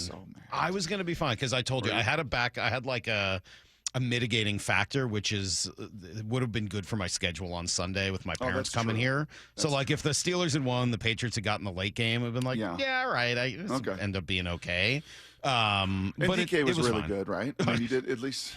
Have you ever used Genmoji on your phone? Do you have the AI generated emojis where you can like combine two words and they'll turn it into an emoji? Do you have Genmoji on your phone? I don't. Oh, it's fun. Avery does it. Avery and I have been having fun with it where you put like, eyes on pants or something like that. It's kind of fun. But I had gotten a couple texts last night about Aaron Rodgers and his stone hands, and I created a stone hands emoji. Oh, DK? Which is or DK rather. Yeah, so that was kind of fun. I sent those out. Or what about this one, Brock, from Nate Tice? There have been 283 games where an NFL quarterback has had 20-plus pass attempts in a playoff game since 2013. In those 283 games, Aaron Rodgers' game last night ranked 283rd, dead last, in dropback success rate and EPA per dropback, which I'm not even really sure what that means, but it sure sounds like he was pretty bad. And yet, it wasn't the worst part of his night. I'll play some of that for you next on Brock and Salk. Seattle Sports is giving you two chances to win tickets to the Seahawks divisional round playoff game Saturday against San Francisco at Lumen Field. Tap the Win tab in the Seattle Sports app or visit the Seattle Sports YouTube page for your chance to win a pair of tickets to the game. Holy catfish! That's two separate chances to be part of Seahawks history. Listen to the 12th man. Details and rules at seattlesports.com/win. So let's say you're 62 or older. You got a bunch of equity in your home and you want to pull some cash out, but a refinance or a HELOC means a bigger payment. And the cost of selling your home, well, it's insane. So what should you do? Hey, Brock Ewert here for my friends at Tila Mortgage. So fun to talk about them again. You don't need to live at a lower standard than you deserve. You really do have three options. Number one, you could sell your home. Number two, you can get that HELOC or refinance. Or number three, you can consider a reverse mortgage. Tila has done the analysis, and they believe that a reverse mortgage is the most cost-effective way for seniors to get cash out of their home without selling and have the option of no monthly mortgage payment. Too good to be true? No, it's not. Call today and let's compare Tila. Spelled T-I-L-A, a name you could trust for truthful, honest, and ethical advice for all of your mortgage needs. Give them a call this morning, 206-766-8888. That's 206-766-8888. Insurance, property taxes are borrower's responsibility. Tila Mortgage LLC is a mortgage broker, MLS 2472046. This message comes from Viking, committed to exploring the world in comfort. Journey through the heart of Europe on an elegant Viking longship with thoughtful service, destination-focused dining, and cultural enrichment on board and on shore. With small ships that bring travelers closer to the destination, there's more time to explore. And every Viking voyage is all-inclusive, with no children and no casinos. Discover more at Viking.com. If the power goes out in the middle of winter, do you have a way to stay warm? If not, you need the Vesta off-grid space heater from My Patriot Supply. It's compact, safe to use indoors, and best of all, it doesn't need electricity. Right now, you can get a free Vesta and other bonus gifts when you order the Winter Survival Kit from My Patriot Supply. Just go to mypatriotsupply.com to see everything included. That's mypatriotsupply.com. At Uline, they know firsthand the road to success is an uphill climb. Uline started in the family basement, and through hard work is now North America's most trusted shipping and industrial supplier. They get what it means to have the support of reliable, hard-working partners. So they keep 41,000 items ready to ship. Whether your company is still in a basement office or expanding cross-country, Uline will be there on your road to success. Visit uline.com. Want to make 2026 your year of adventure? Book that trip and learn a new language with Babbel. Go ahead, make a resolution you can stick to. Now is the time. Babbel's New Year sale is here. Unlock all of the languages on Babbel with the lifetime subscription for 65% off. Just go to Babbel.com and start today. Babbel teaches you relevant words and phrases so you can start speaking with confidence in as little as 3 weeks. And because Babbel's bite-sized lessons fit easily into your daily routine and are easy to remember, you'll be talking like a local in time for takeoff. Dive into the world of language learning content with Babbel's videos, podcasts, and stories from around the world, full of culture bites and language learning tips. Turn your daydream into a destination this year with Babbel. But don't wait. This offer ends January 15th. Get Babbel's lifetime access for less at Babbel.com. That's Babbel.com. Babbel.com. Compassion, communication, results. That's Pendergast Law Personal Injury Lawyers. Go to PendergastLaw.com. That's PendergastLaw.com. Hey, it's Mike Salk here, and I did used to wonder, do I have enough to retire? Am I missing something? Because I do want to retire, and I'd like to do it sooner rather than later, and I'd love to really enjoy my retirement. I'd love to travel.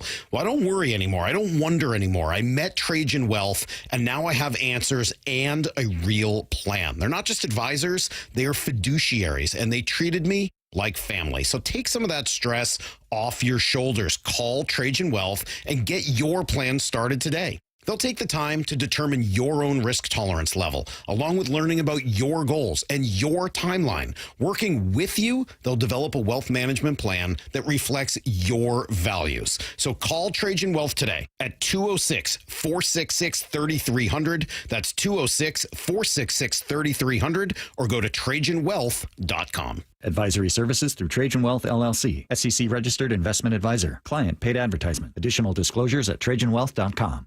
New siding doesn't have to break the bank. We offer affordable options that add value and protection to your home. This is Justin Shirley, CEO of State Roofing and Exteriors. And while we're at it, ask about our roofing, windows, decking, and gutter services for even more savings. Call 866-ROOF-ROOF or visit stateroofing.com today to schedule your free siding inspection. State Roofing and Exteriors, held to a higher standard since 1968. State Roofing, the best roof you'll ever need. Happy New Year from Frank Lumber, the Door Store, your locally owned custom pre-hung door shop, boasting the largest selection of residential doors in the Seattle area for decades. We specialize in interior and exterior pre-hungs and matchups. Along with pocket doors, barn doors, bypass, and bifold doors, the selection is huge. If it swings, we've got you covered. Come and visit our showroom and bargain barn in Shoreline. Also, be sure to check us out online at franklumber.com. Need to know. 15 minutes past every hour with Brock and Salk. Here's what you need to know. Up first. All right, Brock, as we thought it might be, the Seahawks get the prime time Saturday night matchup against San Francisco 2 weeks to almost to the minute from the last time they battled. This time it'll be, again, 5 o'clock, Lumen Field on Fox. Seahawks on 13 days rest, Niners on 5. I don't know if you saw this note, but according to the NFL research since 84, teams that have had that kind of a rest advantage heading into a playoff matchup are 7-0. How big a deal is an extra 8 days of rest?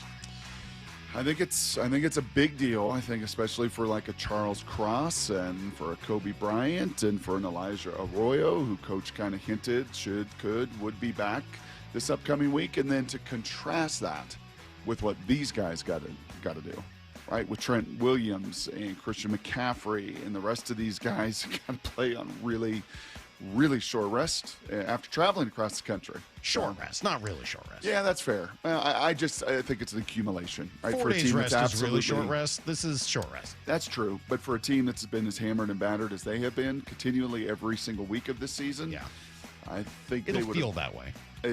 Yes. It will feel like a Thursday night matchup for them. They played late Sunday night in Philly, right? They return in the early hours of on Monday. They do nothing Monday. Probably Tuesday has got to be Monday, Tuesday scouting for the coaches, and then they get back on the field. May do a little bit tomorrow, Wednesday, light Thursday, travel Friday.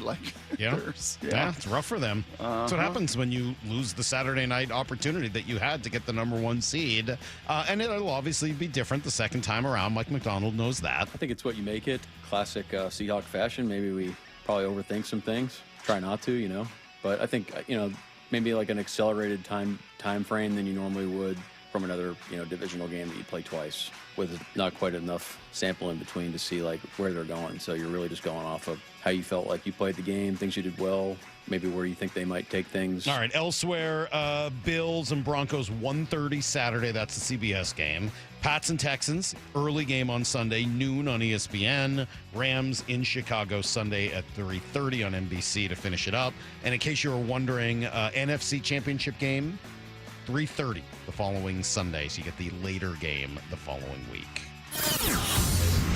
Here's the second thing you need to know. All that out, Brock, after the Texans dominated the final game of the weekend. They did it by, mostly beating up Aaron Rodgers. He was essentially a 50% passer, 146 yards, 4 sacks, a fumble, a pick six. Yikes, on what was probably the last throw of his career. It's really sad, honestly. I was just upset watching the whole thing. And then, of course, afterwards, they asked him about his future. You can imagine what he said. No, I'm not going to make any emotional decisions. Disappointed, obviously it's such a fun year, a lot of adversity, but a lot of fun. Been a great year, overall in my life in the last year, and this is, a really good part of that, coming here and being a part of this team. So it's disappointing to be sitting here with the season over. Yeah, he learned from his guy, Brett Favre, right? Take your time. Make sure everybody talks about you for the next couple of months. Go hit the darkness retreat, little ayahuasca. Well, he's married now, so I think those things are in the past. You think so? You don't think they do that together? It's remarkable. And I saw this tweeted out. No one knows who Aaron Rodgers' wife is. She probably wants it that way. She's probably embarrassed. I mean, there's certainly a monetary investment there, but wouldn't you be embarrassed? I'd be embarrassed. I'll tell you, it was that Houston defense to pants and embarrass that offense. You can rattle off all those numbers on Aaron Rodgers. You could put most quarterbacks in there last night. Salk, no run game. DK dropped a huge pass that would have set them up and given them a lead in the first half. I mean, it was just every third down was 10 plus. That was kind of awesome, though, wasn't it? Yes. DK dropped and then he pass. And then he missed a block. A little toss crack. Yeah. The exact play the Seahawks have run 3 times on 3rd and 15 plus for conversions. Yeah, it was kind of great. Not a great night. It was kind of great. And angry Aaron came out early too. I mean, maybe that's why the team didn't play well. He was already screaming at him a few minutes into the game. At least he didn't quit like he did a few years ago in the NFC Championship game with the Packers. I was nice of him to at least play the whole game. Mike Tomlin, I don't know. A little curious to see what happens. I know he got that regular season win last week, but sure feels like it could be it. Feels like a reset is needed in Pittsburgh, just age-wise, right? It's an old team. Poor Hayward and Watt and Aaron, and they look old. Yep, I would agree with that. Here's the third thing you need to know. Comeback, though, for the Kraken at Madison Square Garden last night, Brock. They got down 2-0 the first 5 minutes of the game and just came storming back. Ellie Tolvanen got him on the board. Jordan Eberle tied it up. Berkeley Catton got his, Is this I think, Bay Area third. kid a difference maker or what, man? Berkeley. Is he a difference maker? Right now? No. I mean, it feels like, unlike Shane Wright, and maybe I'm forgetting Benier's start. Maybe he started pretty well, too. He started very well. It feels like this kid has kind of hit the ice running. That has not been he's got his opportunity here. This is year 1, correct? Yeah. Kind of got thrown in there, got his opportunity, and it feels like just about every single week you're mentioning the name Berkeley Catton. Berkeley Catton. I don't know whether I would. No, he just scored his first goals. That's fine. He's been. I think the future's bright.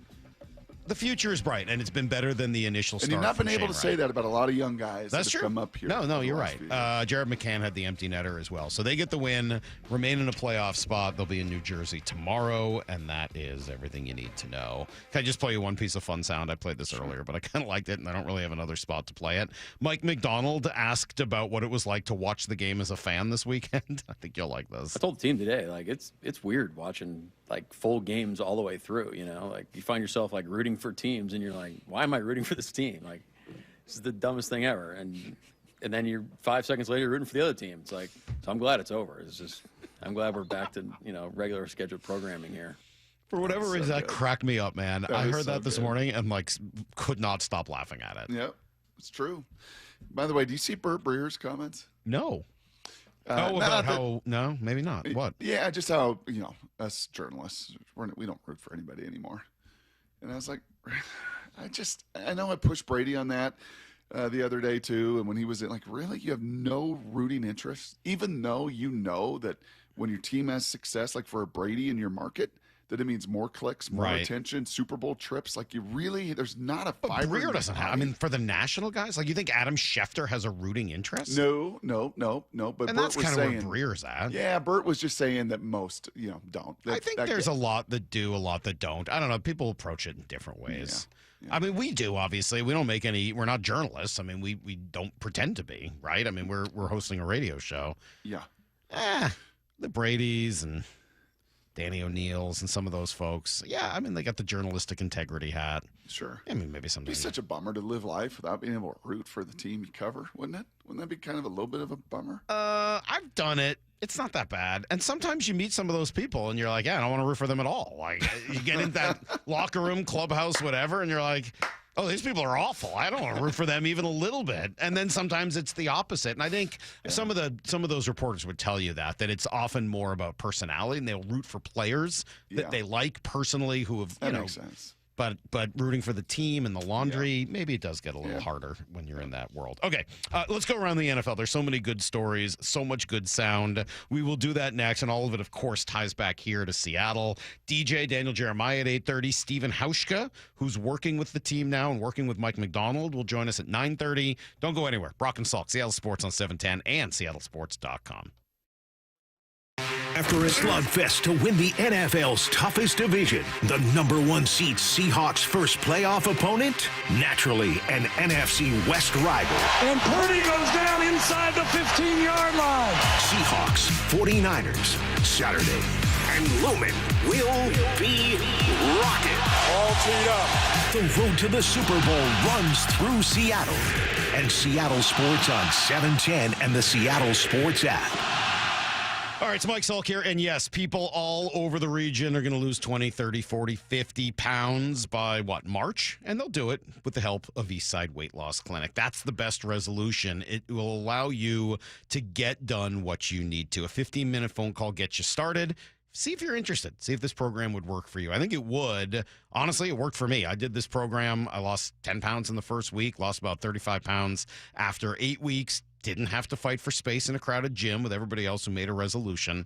I didn't take any pills, no injections, my gosh. And I didn't eat any fake food or anything like that. It's all real food that you buy at the grocery store. Good food, good recipes with a lot of support and accountability and coaching as well. It's a really easy plan to follow. And that's all the reasons that it works. How I lost those 35 pounds in about 8 weeks. Do it yourself this year. Call Eastside Weight Loss Clinic. Don't let that 15-minute phone call hold you back. Get the number. Go to eastsideweightlossclinic.com. That's eastsideweightlossclinic.com. Dr. Ryan Coogan, D.C. Results may vary. At Cressy Door, we not only have the perfect garage door for your home, but we also offer options for creating space and even warming your outdoor areas. Check out your options at cressydoor.com. At O'Neill Plumbing, we don't just promise to get the job done, we back it up. No travel charge, no show-up fee, no overinflated pricing, and no out-of-town owners. Just clean, fast, and professional each and every day. O'Neill Plumbing. Toyota of Kirkland is celebrating the new year with an inventory sale down on all remaining 2025 inventory. Start the new year with a new car at a great price at Toyota of Kirkland. 2025 RAV4s, Tacomas, Corollas, and more. Visit the incredible showroom and wonderful staff at Toyota of Kirkland to check out one of these 2025 models today.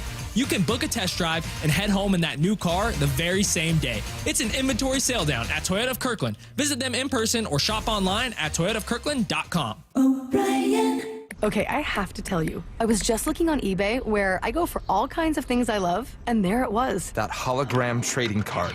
One of the rarest, the last one I needed for my set. Shiny like the designer handbag of my dreams. One of a kind. eBay had it, and now everyone's asking, ooh, where'd you get your windshield wipers? eBay has all the parts that fit my car. No more annoying, just beautiful. Millions of finds, each with a story. eBay. Things people love. My name is Whitney Allen. I'm a widow. My husband, Ryan, died. We never thought in a million years we'd have to use life insurance. The unexpected happened. With Ethos, it is so fast and easy. It's 100% online. You can get a quote in seconds, apply in minutes, and get same-day coverage, no medical exams, and you can get up to $3 million worth of coverage through Ethos. Get your free quote at ethos.com/game. That's ETHOS.com/game. Time spent on application may vary. Online health questions required. Seattle Sports is giving you two chances to win tickets to the Seahawks divisional round playoff game Saturday against San Francisco at Lumen Field. Tap the Win tab in the Seattle Sports app or visit the Seattle Sports YouTube page for your chance to win a pair of tickets to the game. Holy catfish! That's 2 separate chances to be part of Seahawks history. Listen to the 12th man. Details and rules at seattlesports.com/win. The road to the Super Bowl runs through Seattle. Listen to the 12th man. And Seattle Sports on 710, the home of the Seahawks. Imagine finding your dream home and moving in right away. No waiting to sell your old place first. Sounds perfect, right? That's exactly what Orchard's Move First, Sell Later program lets you do. Buy your new home now and sell the old one later. Here's how it works. Orchard gives you cash so you can buy and move into your new home first, on your timeline. No waiting, no showings, no double moves. Then the Orchard experts take it from there. They handle repairs on your old home for you so you attract the right buyers.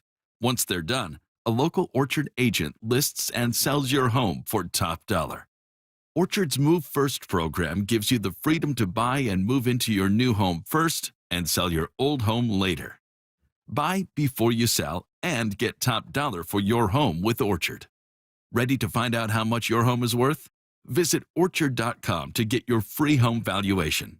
That's Orchard.com. I saw her texting, coming up to a stop sign, and so I saw the accident coming, and she T-boned us. In the blink of an eye, Crystal's life changed when she suffered a severe spinal injury. The pain was something I had never experienced before in my neck. I got massage therapy. I saw a chiropractor. I was prescribed muscle relaxers so I could sleep. I got depressed. Nothing was relieving the pain. Drugs, sleepless nights, and depression. Sound familiar? I'm Dr. Mark Shelley, a chiropractic physician and board-certified functional neurologist. At Sound Pain Solutions, our treatments include high-dose laser combined with spinal decompression and other comprehensive therapies to rehabilitate damaged discs. We use treatments that are non-surgical, FDA-cleared, drug and pain-free. I was able to get off my pain medicines, and I was able to sleep through the night, and that was what I was desperate for. To learn if you're a candidate for our treatment, call us. Sound Pain Solutions. 855-996-0025 or click soundpainsolutions.com. From the Quantum Fiber Studio, you're listening to Brock and Salk. Weekdays 6 to 10 on Seattle Sports and 97.3 FM HD2. Look at the weather here for the next 10 days. It's going to be beautiful. 50s and a lot of sun here in Seattle. Is that La Nina? I don't know what it is, but I'll take it, man. After Indian a summer? month of, it's definitely not bad. After a month of rain, I'll take a couple of weeks here of 50 degrees plus, and that'll be the temperature for the game. I mean, I guess by 5 o'clock it'll get cooler. Well, you know what they say, Salk. Those should be January nice. showers, they bring February flowers. Apparently, but it's only January for all of this. It's really the December showers. I think it rained every day in December. So yeah, we're getting rewarded. Should be nice Saturday evening for the game. That's one story, but let's go all the way around the NFL.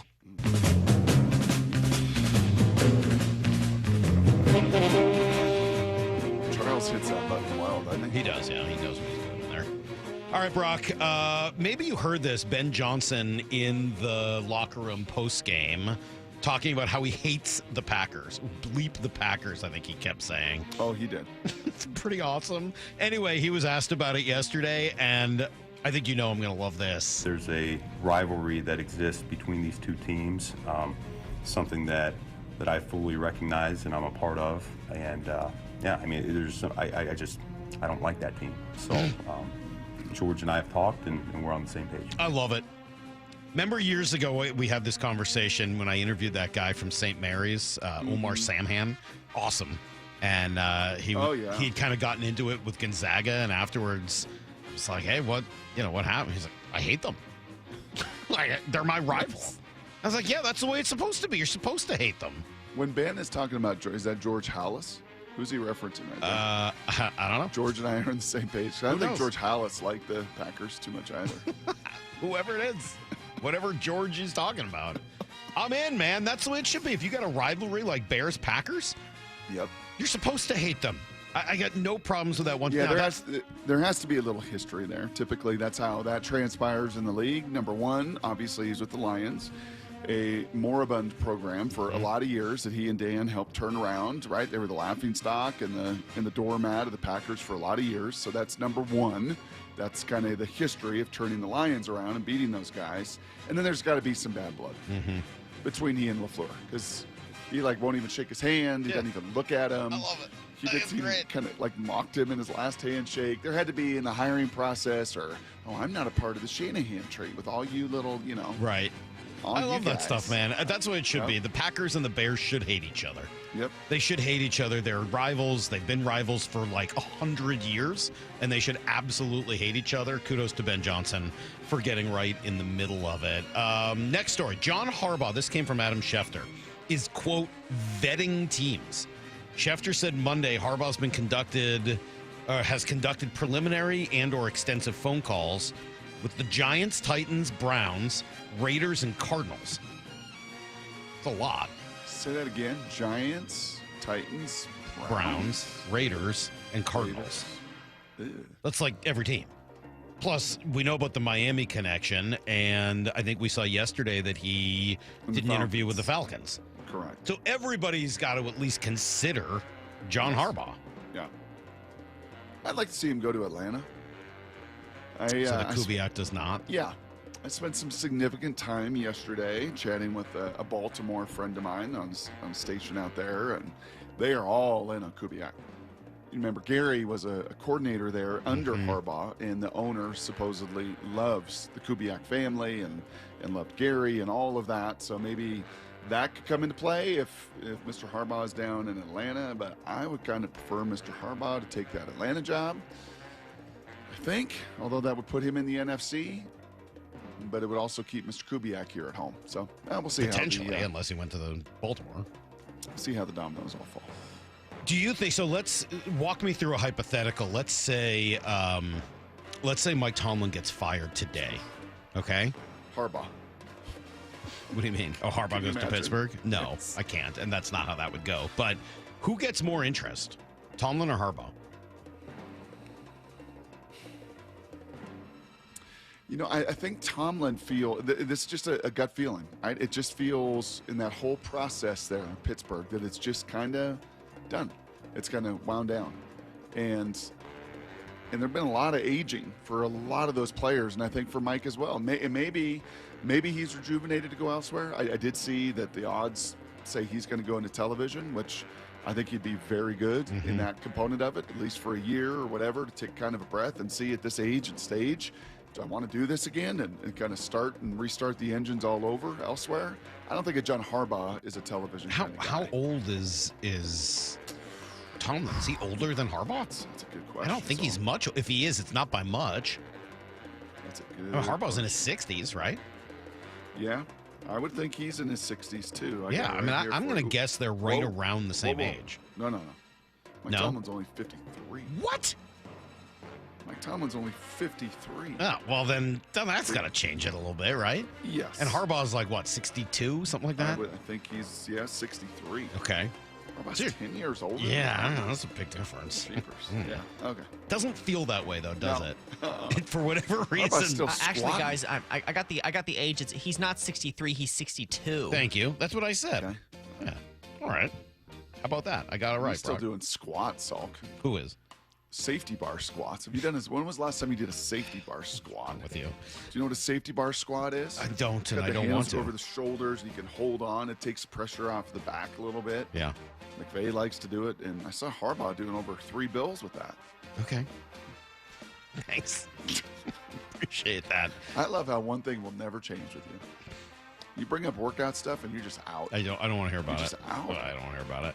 All right, how about this one? Your dad will talk sprint speeds. Yeah, Your dad will run gassers. Your dad will swim in his bikini trunks. we I've will. tried to bring up anything with you in jockstrap. I tried to bring up anything with you in the workout realm, and you just Jim Moore me. Yep, you're annoying. It's because you're annoying. It's pretty simple. I'll just be very clear about it because you're really annoying on this I need topic. to get you some jock straps. Yeah, that's just what I need. Jalen Hurts, Brock, had an opportunity yesterday to throw a little support behind his coordinator. What's his name? Palillo? Sure. Patullo?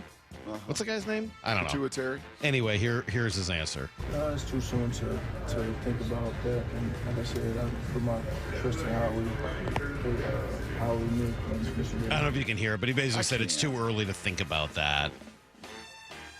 It just feels broken there, right? Yes.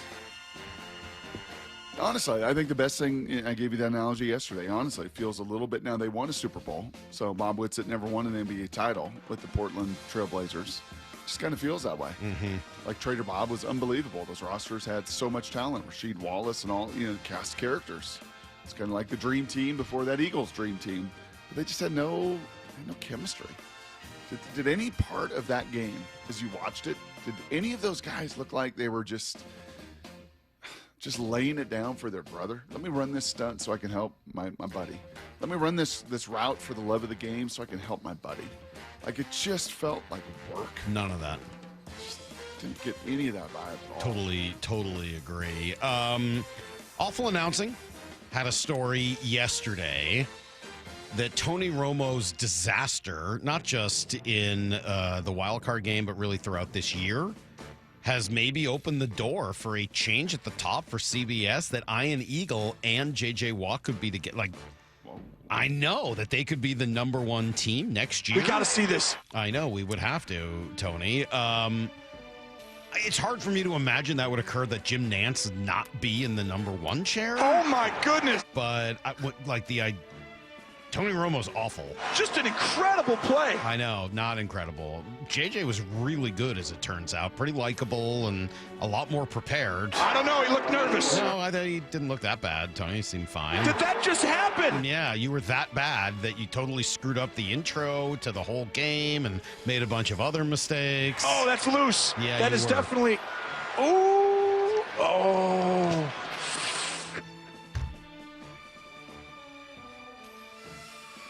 Can we please end the madness with Tony Romo as the lead analyst at CBS? It's where when you pay someone Get out of it. $20 million bucks. You got to get out of it.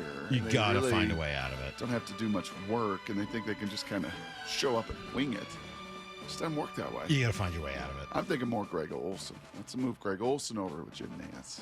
But he's on Fox. Oh, you think he's going to leave? You can work things out, Salk, between networks. They horse trade all these kickoffs and That's times. true. I mean, we have seen that happen. Uh-huh. Yeah. Meanwhile, here's Gramatica. Romo holds. 19-yard field goal attempt. Oh, it is fumbled by Romo, and then Romo's going to run to the end zone, and he's going to get tackled by Jordan Babineau. That's too bad. Listen to that juice that Al used to have. Yeah, Al was excited in that moment. You could tell. Al's coming back. Yeah, I saw that. 82 next year.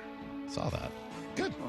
I'd rather listen to Al than Tony Romo. I'll tell you that much. Not even close. And then Al together. Finally, Brock, I did start the show with this at 6 o'clock, but I'll play you some of the sound. Aaron Rodgers taking a different tack than Jalen Hurts. He was asked about the future for Mike Tomlin and went on a little rant. The Mike Tomlins of the world, Matt LaFleur's of the world. Those are just two that kind of I played for. And when I first got in the league, there wouldn't be conversation about whether those guys were on the hot seat. You know, but the way that the league is covered now and the way that there's snap decisions and the validity given to the Twitter experts and all the, experts on TV now who make it seem like they know what the hell they're talking about.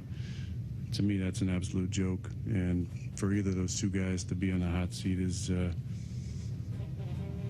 really apropos of where we're at as a society and a league. My God, he just makes me want to vomit. What's that even mean? It is vomitous. Just absolutely vomitous. What are you talking about? Like, seriously. You know what the answer to that question could be? Mike Tomlin's a great coach. I would give him my full-throated support. He's done a wonderful job. I can't believe anyone's even thinking about it. If you were on the inside, you'd know that Mike Tomlin is the best thing in this organization. Done. That's all. It's not about society. It's not about the Twitter experts. It's not about the mean people in the media. Shut up. And then someone had the audacity to ask him about it again. I've answered that a number of times. I've talked extensively about how I feel about Mike, and I just did that answer. So. The only reason to give those two answers, Brock, I said it earlier, I'll say it again, has nothing to do with supporting Matt LaFleur or Mike Tomlin, because you could do all those things without the garbage. It's to get people talking about you. It's always the reason. It's the superiority of I know better than everybody, and the please just talk about me on your Twitter feed, on your TV show that I was just mean to, on your radio program, and I'm falling for it like a sucker. Yeah, but that's what it is. That's all it cares about. It gets you every time. Every time. Every time. Like, I just can't like stand him. Salk, he just knows how to twist it. He really does. I really can't stand him. I really have a major problem with the entire way he comports himself. Whatever the algorithm is to just get you turned up, he's got it. He does. Yeah, he really. And people think it's a political thing. It's not. It's really a personality thing. I just it cannot stand him. All right, that's a trip around the NFL, Brock. You want to go see the Seahawks on Saturday night? Prime time? You want to go? Anybody? We got a couple chances. Yeah, we got tickets, 2 of them. 2 pairs of tickets to the divisional round playoff game Saturday night at Lumen Field. Open the Seattle Sports app. Hit the win tab. Or go to the Seattle Sports YouTube page to find out how to enter. If you don't have the app, I think you know what to do by now. Text the word app. That's APP. You know me, Charles. To 866-979-3776. We'll send you a download link, and the contest will run through tomorrow. Brock, let's go from around the NFL to 3 good football questions. We call them Blue 88. This is Brock and Salk's Blue 88, powered by Xfinity. We're going to go red, right, tight, close, sprint left, G, U corner, halfback, flat, on one. Ready? Brock Heward tackles 3 football questions as only he can. Blue 88. Now here's your hosts, Brock Heward and Mike Salk.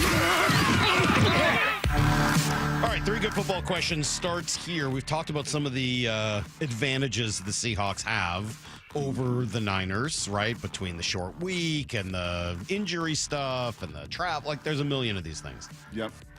Give me another. Yeah, here's another. I used the word yesterday, ancillary.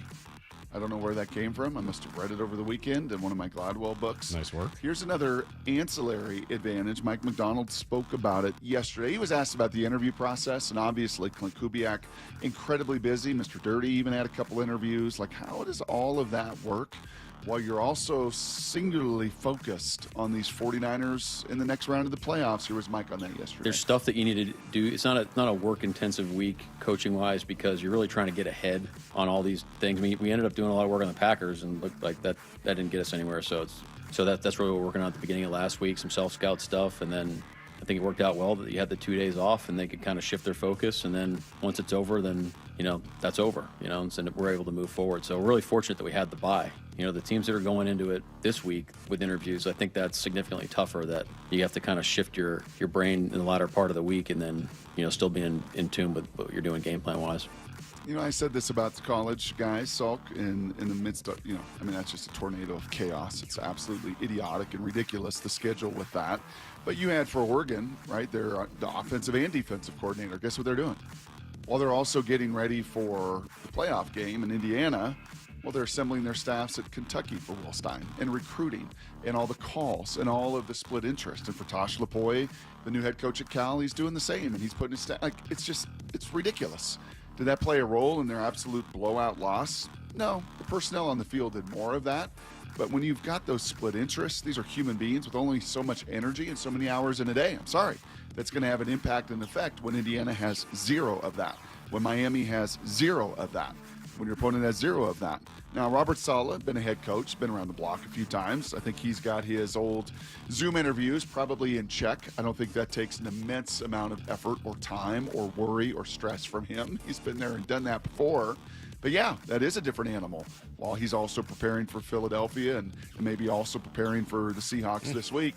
Hay's in the barn, man. Kubiak's done and dirty will do none of that this week. That hay is in the barn, and I love that. Again, little ancillary advantage for the Hawks as well. All right, question number 2. That's enough. What's that now? That's enough of fancy big words. Yeah. Personality, salary, culture fit, all issues with DK Metcalf here. Anything else that jumped out as you watched him yesterday for the first time in a few weeks? Yeah, I think, I didn't watch a lot of DK this year, but I just didn't see a lot of evolution in the game. Evolve or die. I think Mike McDonald said something along those lines. Maybe that's exaggerated. Maybe it's not. We can ask Hauschka about that. Maybe that was his line. Cauldron of creativity, and you either evolve or die. I don't see, a lot more detail in DK's routes. I don't see a commitment to okay, here is my weakness, and let me develop my weakness. You know what would have been fascinating, honestly? Truly, truly fascinating. And if it had just worked out timing-wise, contractually, and everything else, if JSN could have been there, and Cooper Kupp could have been there, DK could have been there, what would Cooper Kupp's impact been on DK? Would he have been receptive? No. Would he have really listened and learned? No. Would he have really sat at kind of the elder of how is this guy doing this? He would when not he can't really run anymore. No. I don't know about that. I don't know. I know for a fact. You know that personality. I know that for a leopard fact. Doesn't lose its spots. No, I don't know, but I don't think so. Yeah. I don't think that would have he still just runs, and he's a phenomenal. It's really hard to do that for a guy who's gotten paid the way DK's gotten paid. It's hard. It's very hard. It's just really hard for me to imagine at that Yep. stage he was going to sit there and listen to Cooper Kupp, and I don't know. That would, Not saying it's impossible, but it would really He used to surprise say me. this about DK to us a little bit on and off the record. He is an amazing power route runner. And when you think of route running, I don't know if power comes into play, but DK, he's so powerful. His stride is so powerful. And when he runs posts and he runs goes and he runs, a deep over and those things, he's so powerful. But change your direction, Salk, stair stepping on an in route, right? The attention to details of the coverage, obviously the delicacy of one's hands or the stone nature of one's hands. Did you like my Genmoji? That's pretty good. That's pretty good. Do you have that? Do you have a new enough phone? Do you have Genmoji? I'm gonna have to. It's my favorite. I mean, you know how I feel about AI in general. I'm pretty opposed, but Is it's that going to bring something- me Genmoji. I'm in. Is that something that should just come on an update on my phone, or do I have to install Yeah, it? just be an update. So you All click the little plus button on your text, and you can get a Genmoji. Okay. Yeah. Sure. Thanks. They're kind of fun. Question number 3. All right, if and when, Brock, the Seahawks do go on this run, what are you looking forward to just leaving behind forever? Oh, gosh, we're 12 years from that last Super Bowl, 11, whatever. And I was trying to watch some of that Get Got live podcast. Did you see any of the highlights of that? Marshawn was there, little Mike bit. Robb, Yeah. Averill, and they had a live audience. That was cool. But man, am I tired of hearing about the end and the play and all that stuff. I'm just and I know many were tired way before me. And maybe it's because we didn't have a Super Bowl contending team and we had to kind of drudge that up and talk about it, or somebody would talk about it. I'm just done. Oh, I knew at that moment it'd never be the same. I knew right there it was capitalism. And again, I appreciate these guys and I love them. And they did an amazing thing and they brought us a Super Bowl in nearly a second. But when this team wins the Super Bowl, and they have a great shot, 1-8 shot, I think better even than that, and they're the odds-on favorite in Vegas and everything. And if and when that happens, I will be so glad to not have to talk about that anymore. Oh, if we would have just handed it to Marshawn. No, actually, you should have called a pass play. I'm done arguing this. It was not the concept of or the methodology of a pass. That's when you should pass. It was the pass play they called, and enough. I'm so done with it. Trying to re-listen to that again with these guys and this actual Super Bowl contending team. As I said, when it happens, it's going to be sure nice to bury that topic forever. All right, there you go. That is today's Blue 88. I wasn't sure where you were going to go with that last one. I'm with you. I would like to not hear any more about how that play ended it for all those guys and all the other ancillary stuff around it. But I don't think you'll ever be done talking about the play. I mean, 1986, Brock, was how many years ago now? talking to some buddies. You could talk about the play, but then all of a sudden, like all of the that's the effects on our difference, contract and our psychology and that stuff. How it deteriorated the locker room and how Russ. Totally with you. You're going to be arguing that what you just said though for the rest of your life. Yeah. Well, of course they should have thrown the ball, and they only had one timeout. Like you're going to be making that argument for the rest of your life. I promise. It will never ever go. Even if the Seahawks win in the Super Bowl this year, you'll still be arguing about that play. It'll be a lot easier to argue about, and you won't be nearly as upset about it. But you'll be talking about it forever. I mean, you know me. I met Dave Henderson when I moved here. The first thing I asked him about was 1986 Game 6. Why would you do that? Because I didn't have a choice. Why did you do that? I had to. No, he was great. We had a great talk about it. It wasn't mean. Well, I was like, damn, I don't know some answer. And he was awesome. He gave me some great insight I saw into a note that day. from his son the other day, like maybe a couple weeks ago. It's been 10 years since him died. I know.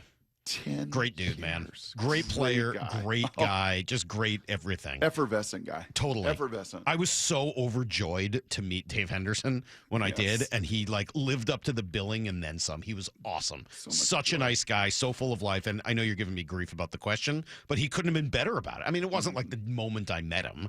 We'd hung out a little or talked a little bit, and it's like, all right, I got to ask you. And he was just great. Like, he was awesome. He was so cool. Someone was sitting next to me the other day at a basketball game, kind of a quasi friend, football dad, right? And this other guy, kind of stranger, came up to me and he tried to break the ice with something. He's like, "Oh, the whammy in Miami. I was there, you know, when you guys came down to Miami and beat them and ended their 54 games." And I was like, what do I do? What do I do? And I'm like, "Oh, I'm sorry, man. That was my older brother Damon." And you could just feel like I just blew it. And then he left, and I said to my friend, I don't know if I should have done that. Of course you should. It's interesting because, the icebreakers, people will come over with an icebreaker, you know, and I'm glad to know that your icebreaker is always. It was not my icebreaker. No. Well, like it was when you met me. What was it like throwing 5 picks and sending Ryan Leaf to the Apple Cup? You think I knew that? How was that? You know Did he throw that's 5 not, picks in the Apple Cup? You know that's not true because I had never heard of the Apple Cup or you as a college player. There's no way I knew about that. I might have made fun of you for backing up Peyton, but there's no way I knew anything about you and the Apple Cup.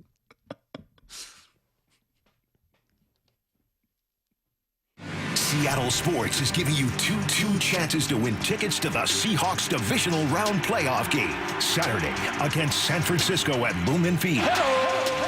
Tap the Win tab in the Seattle Sports app or visit the Seattle Sports YouTube page for your chance to win a pair of tickets to the game. Holy catfish! That's 2 separate chances to be part of Seahawks history. Listen to the 12th man. Details and rules at seattlesports.com/win. Hey, Brock Ewart here for my friends at People Come First, or PCF Construction Group. Are you tired of grilling in the cold and rain every winter? Well, with a patio cover, heater, and fireplace from PCF, you can enjoy your outdoor deck or patio all year long, staying warm and dry, even in the cold winter. Take advantage of off-season savings through February 15th, and you can get up to 10% off your entire project, plus 12 months with no payments and no interest. You see, most people don't consider building a deck in the winter, but if you want yours ready by next spring and summer, contact PCF right now to start planning. Spend the winter dreaming and designing your project so you're ready to build by spring. Planning and permits, they take a little time, so get started now. Get project ideas, browse the photos, and find all the offer details at pcfgroup.com. That's my friends online at pcfgroup.com. Making your outdoor space with People Come First.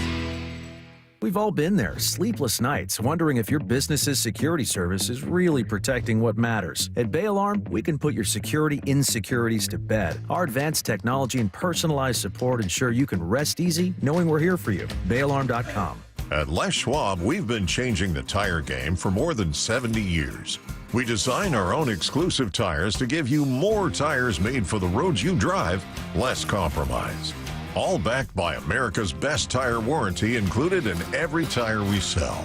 It's more unbeatable tire warranty, less charging you extra, like the other guys. It's all about you getting more from less. Stop by or book an appointment at leschwab.com.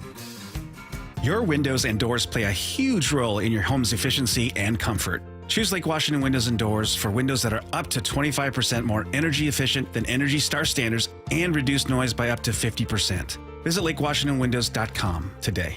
I had pain, I had numbness in my feet. That pain and that numbness just got worse and worse and worse as time went on. This is Greg describing life with neuropathy. I went to 5 podiatrists, tried different treatments, tried different orthotics, tried different shoes, had cortisone shots in the tops and the bottoms of my feet. Saw a neurologist. All my medical doctors said, can't help you. Live with the pain. You're not going to be able to sleep. This is your life. And then I just gave up until I found Sound Pain Solutions. I'm Dr. Mark Shelley, a chiropractic physician and board-certified functional neurologist at Sound Pain Solutions. Our neuropathy treatments can rehabilitate damaged nerves. We use FDA-cleared, non-surgical, drug and pain-free procedures that help neuropathy sufferers like Greg find relief. I feel better. I mean, just feeling better is huge. If you experience numbness, shooting or burning pains, or loss of balance, call us. Sound Pain Solutions, 855-996-0025 or click soundpainsolutions.com. Guys, if your energy is low, your strength isn't what it used to be, or your drive feels off, it's not just getting older. For many men, it's low testosterone. At Revive Men's Health Washington, you can start with a free T-check, exam, and consultation, so you get real answers about your testosterone levels and overall health. And this month only, qualified patients may receive 25% off testosterone replacement therapy. This isn't guesswork or one-size-fits-all treatment. Revive specializes in personalized, closely monitored testosterone care designed to help men feel stronger, sharper, and more like themselves again. With over 120,000 patients treated since 2011, Revive Men's Health is trusted for results, not hype. If you've been putting this off, now is the time to act. Claim your free T-check and consultation and see if you qualify for 25% off TRT. This month only. Call 206-529-1111. That's 206-529-1111. Or visit ReviveMen'sHealth.com. Terms apply, must medically qualify. Want to make 2026 your year of adventure? Book that trip and learn a new language with Babbel. Go ahead, make a resolution you can stick to. Now is the time. Babbel's New Year sale is here. Unlock all of the languages on Babbel with the lifetime subscription for 65% off. Just go to Babbel.com and start today. Babbel teaches you relevant words and phrases, so you can start speaking with confidence in as little as 3 weeks. And because Babbel's bite-sized lessons fit easily into your daily routine and are easy to remember, you'll be talking like a local in time for takeoff. Dive into the world of language learning content with Babbel's videos, podcasts, and stories from around the world, full of culture bites and language learning tips. Turn your daydream into a destination this year with Babbel. But don't wait. This offer ends January 15th.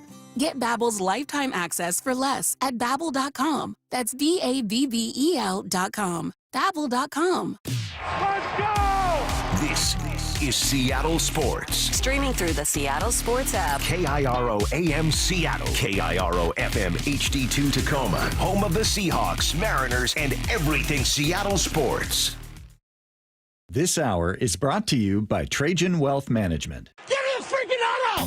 From the Quantum Fiber Studio, this is Brock and Salk on Seattle Sports. Brock Heward and Matt Marcus. Sorry about just Mike. Heward, not exactly Joe Cap there in the pocket. Now here are your hosts, Brock Heward and Mike Salk.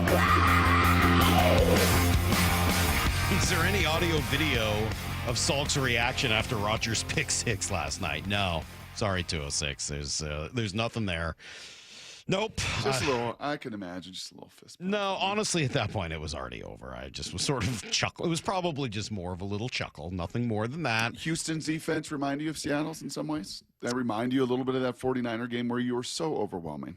Those guys are so overwhelming. Yeah, I think so. They were so fast. They were so violent. They were so on top of everything. Yeah, I mean, that literally, had C.J. Stroud not tried to personally keep Pittsburgh in the game by fumbling and bumbling and stumbling and missing receivers and a horrendous pick in the red zone and 2 bad fumbles. He fumbled 4 times last night.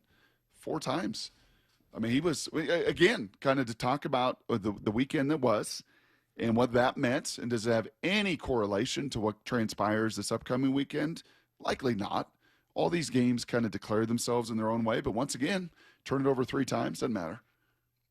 Doesn't matter. Yeah, it is weird, right? I think what we've saw across the AFC, honestly, and we haven't seen Denver yet, is some of that suffocating defense. Right? 3 of the 4 teams left in the AFC are there because of their defense. Don't you think? I mean, Buffalo's the exception. Their defense is. Do you know how many yards per rush Buffalo's defense gave up this season? I don't know.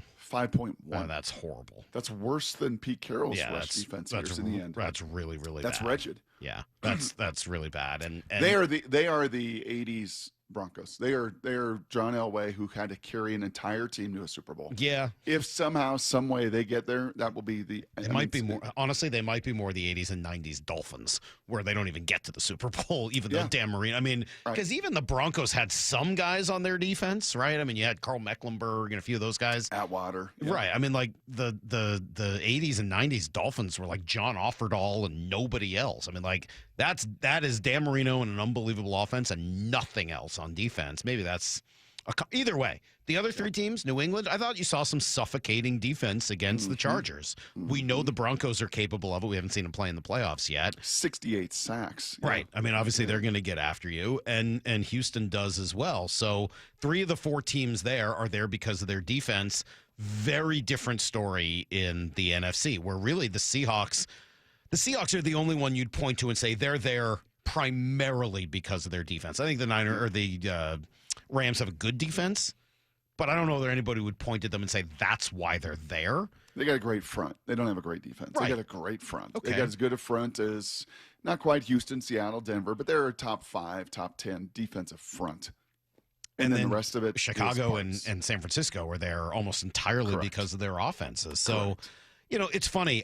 It's easy for me to kind of take Chicago and San Francisco and say, I just don't think they're complete enough football teams to get past this next round. Chicago may get the advantage here with the bad weather in their home building, and I don't know how well LA is built for that. The Rams have been really bad in cold weather. I know. Stafford and McVay have not been. That's been the one bugaboo. And don't you think it's hard to come out of LA and go play in the wind and the freezing cold in Chicago? Like, I think that's really hard. Mm-hmm.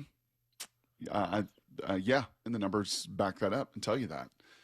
And, unlike some of these guys that have played in some of those environments in the different leagues and whatever. I mean, Stafford played in Detroit. He played in the North, right? But Puka's never really had to deal with but he that. played in a dome when he was at home. I mean, like, he's never been like.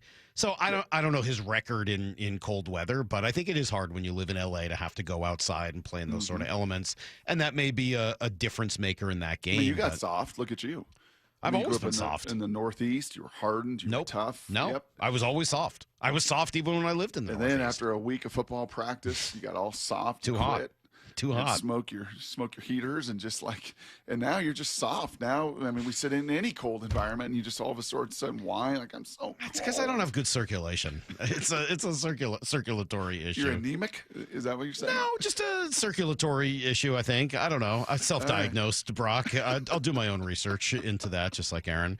360 says Salk. I was catching up with yesterday's show and on Spotify, and I heard the 209 accuse you of hating the Saturday night slot when I distinctly remember you spending that whole Monday that week ecstatic over it. That's right. I'm just like you. I will own my bad takes, but I refuse to be held accountable for the bad takes you think I made. Thank you. I appreciate that. I'll own the bad ones. I make plenty of them, but I don't want to be held accountable for the ones I didn't have. And I love the Saturday night slot this week.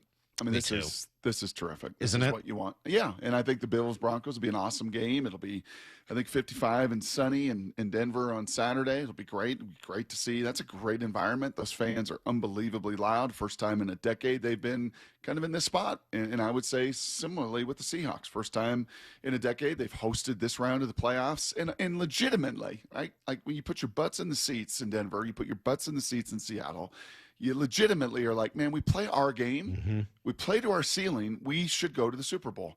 I don't think you can say that in Chicago, right? I think Chicago, those folks put their butts in their seat like, this has been a fun ride. Holy cow, here we go. How far are we going to be down? What's this going to look like? What kind of mess are we going to dig out of? Can we just fast forward to the fourth quarter of this game and kind of see what happens? And you think they feel that way in Denver? In Denver, they do. In Denver, they feel like if we play our game, we should be able defensively to do this. And Bo can run around and have enough little weapons. And Sean's a good enough play caller and with enough experience and Super Bowl chops that, yeah, you play to your ceiling. New England? I don't know. I don't either. That'd be the one that I think they're a little That Houston defense is that feels to me like the biggest toss-up of the weekend. Yeah, Denver's now become, I believe, a pick-em. I think I saw Denver initially favored a point, Bills initially favored, they're swung, and now that's kind of a pick-em. It's 7 points here. Mm-hmm. Yeah, I think the other I think the other two are pretty tight. I think they're pretty tight lines. And, yeah, if you're New England, I don't know. I mean, I think you've got such a belief in Vrabel and that is going to be kind of like the game last night. I think it's going to be an absolute, slugfest. But I think the defense they're about to see compared to what they saw a week earlier, 100%, it is just night and day difference. Now, that being said, the defense they're going to throw at Houston is going to be a whole lot better than what the Steelers threw at them last night. So I think that's a really good match. I think New England's defense is sneaky good. I mean, they have not been talked about with Denver, Houston, Seattle, and LA all year. Mm-hmm. But I don't know how far off of that group they are. They are close. Just kind of big picture, like you understand why college football is in the place it's in. Why Miami and Indiana are playing for the national championship next week. They are? Yeah, they are. And it's still next week, which is so stupid. What are we doing? Again, the schedule's so stupid. They should, now, you know what they should do? Honestly, they should do it the week before the Super Bowl. Just keep stretching this thing out farther and farther and farther. And at that point, you at least get the whole week to yourself. Just do it that week. That's true. But they're there because the money is now spread around because the field is much more level. The portal, the NIL, all of it.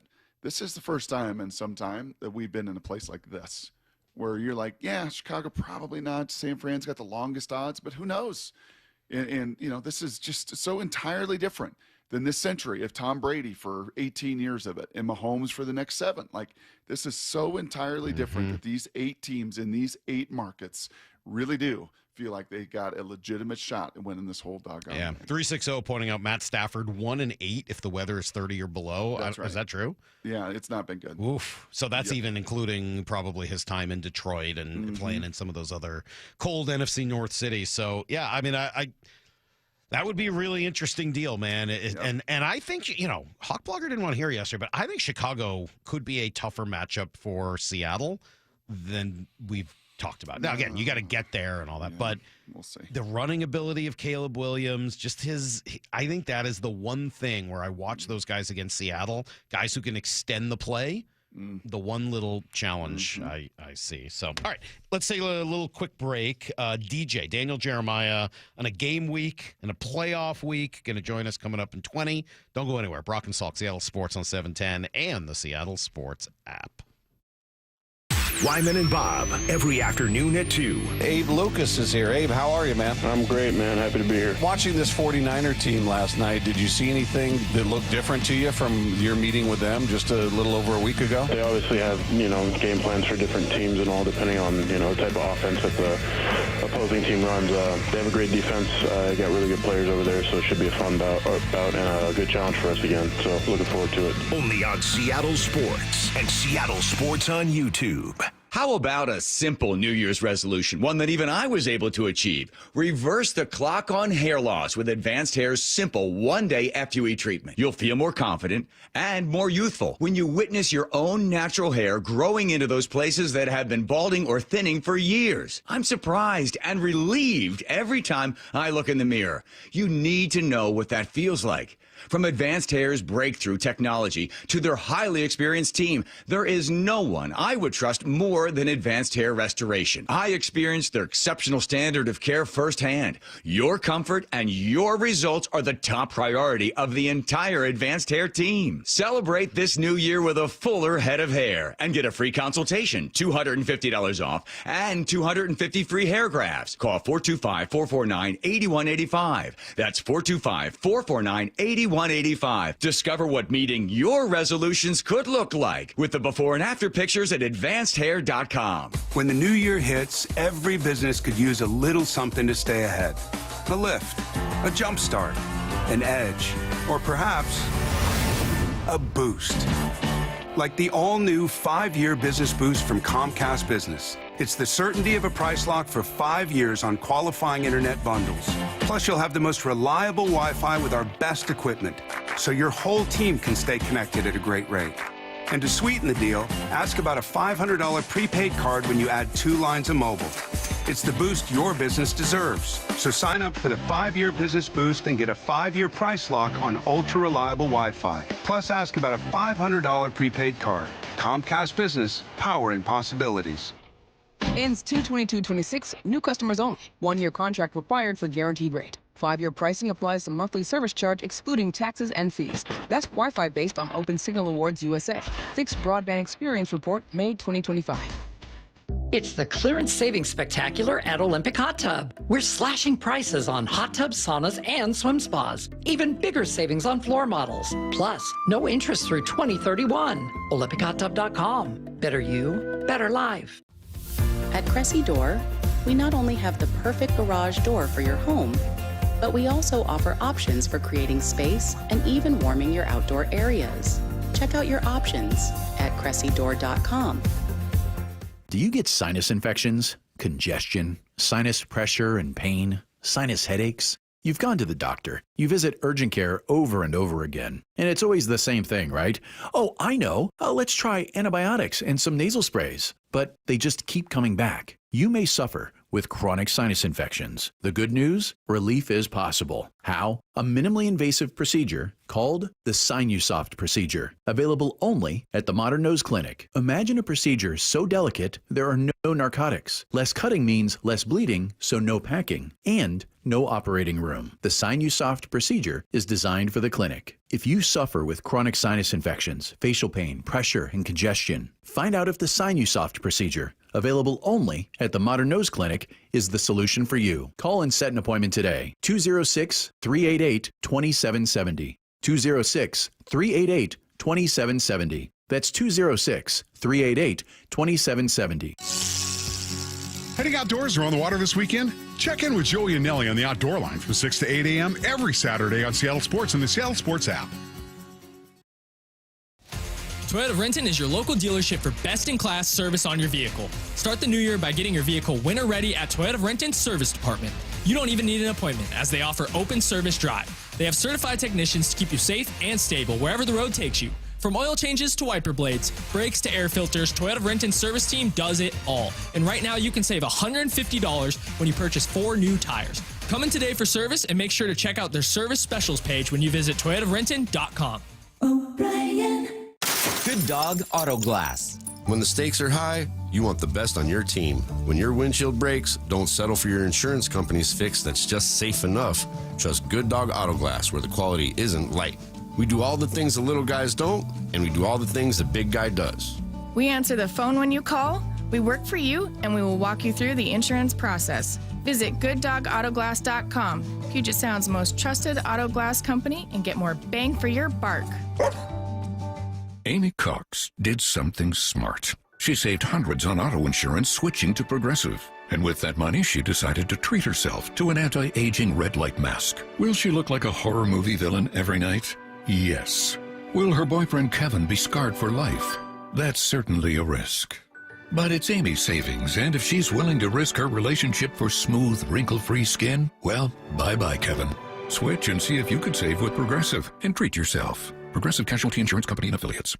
How do you stay humble when you're America's #1 wiper blade? That's what we're currently dealing with at Rain-X. Is it even possible to humble brag when you bully Mother Nature like we do? Do we sound too conceited if we keep repeating how Rain-X is the #1 brand of wiper blades in America? No, we'll take a lesson from our wipers and just keep doing our job with humility. As America's #1 wiper blade. Rain-X. Outsmart the elements. Need to know. 15 minutes past every hour with Brock and Salk. Here's what you need to know. Up first. Well, I don't think anybody is too surprised, especially after the result of last night's game. The Seahawks get the prime time game Saturday night, a rematch, of course, with the Niners. It'll be 5 o'clock, Lumen Field on Fox. So you get Kevin Burkhardt, Tom Brady, and that crew. Seahawks will be on, as we've said, 13 days rest. That's 2 weeks. The Niners will get 5, and that is very beneficial, of course, for the Seahawks. But lest you think that everything will just be exactly the same as it was a week ago, Mike McDonald's not buying that. There's things in the game plan that we didn't get to. I'm sure there's things in their game plan they didn't get to, and to use the game declaring itself type thing. I mean, you don't know how these games are going to go. This game is going to play out. There's about a 99.999% chance it's going to play out way different than the last one. And you got to do a great job of recognizing it and making the adjustments and doing all that type of stuff. Let me edit that just a little bit, if I could, for Coach McDonald. Mm-hmm. San Francisco did not get to any part of their game plan. They ran 42 plays. So they did not get to a lot of their third down package. They were 2 of 9. They did not get to a lot of their red zone. They were in there one time. They did not get to most of their package in the last game because you absolutely throttled them. Right? I mean, 42 plays in an NFL game is borderline unheard of. So they've got a lot more up their sleeve. They showed that in Philadelphia, Salk. I thought they were way more explosive. And, oh, by the way, if my little trend in the first 5 games of whoever was the more explosive passing offense carried the weight, continued last night. So 6 for 6. And it was like 3x for Houston over Pittsburgh in that game. So every team that found that explosive passing game element, they all won over the weekend. And you know that San Fran can't play the way they played in that box, not pushing the ball down the field. They can't do that if they're going to come in here Saturday night and win. All right, rest of the weekend is Bills-Broncos, the early 1:30 game Saturday on CBS with Jim Nantz. Oh, my God, Tony Romo, Pats and Texans. Little surprise, the NFC gets both primetime windows. No. A little. Because I think you and I thought that, but it's they are the two better games. They are. I don't think it would have gone that way if it had been. This is once again how these networks actually do horse trade. They actually do work a little more. They do promote one another more than they ever did before. That wouldn't have happened 10, 15, 30 years ago. Yeah. But the NFC gets both primetime windows and both the better matchups. Yeah, well, that's how it goes. NFC Championship game, by the way, will also be the later game. Now, that's just a back-and-forth thing. That changes every year. Yeah. So it would be 3:30 next Sunday. AFC game would be at noon. Here's the second thing you need to know. It's been fun reading the Aaron Rodgers stats of what an awful game he played last night, and then he got mad at the end of it. I've answered that a number of times. I've talked extensively about how I feel about Mike, and I just did not answer. So. Does he come back? He was on a 1-year deal. Pittsburgh bring him back. I mean, he'll definitely talk about it and make sure that everybody else does. Back for one more run. Why? Are they one more year away from winning a Super Bowl? Write me a script where Aaron Rodgers and Mike Tomlin come back next year and the Steelers win a Super Bowl. No. You can't write that. No. You can't. And it's mostly, honestly, you know what it is? Aaron just can't move anymore. I mean, you see 5 or 6 plays a game where the pocket is open, where an old Aaron Rodgers steps up and evades and scrambles with his legs or extends a play and just hits a dagger down the field. Like, it just, that element's gone. Mm-hmm. It's like a bat speed that bat speed isn't there anymore. It's like a receiver that doesn't have that gear, like a running back. They just can't go. Like, eventually Father Time has caught his legs and his feet, and without that, it's just not going to happen in Pittsburgh. Here's the third thing you need to know. Cracking out on this road trip, and looked ugly early. They got down in a whole 2-0 in New York against the Rangers, who are not a great team.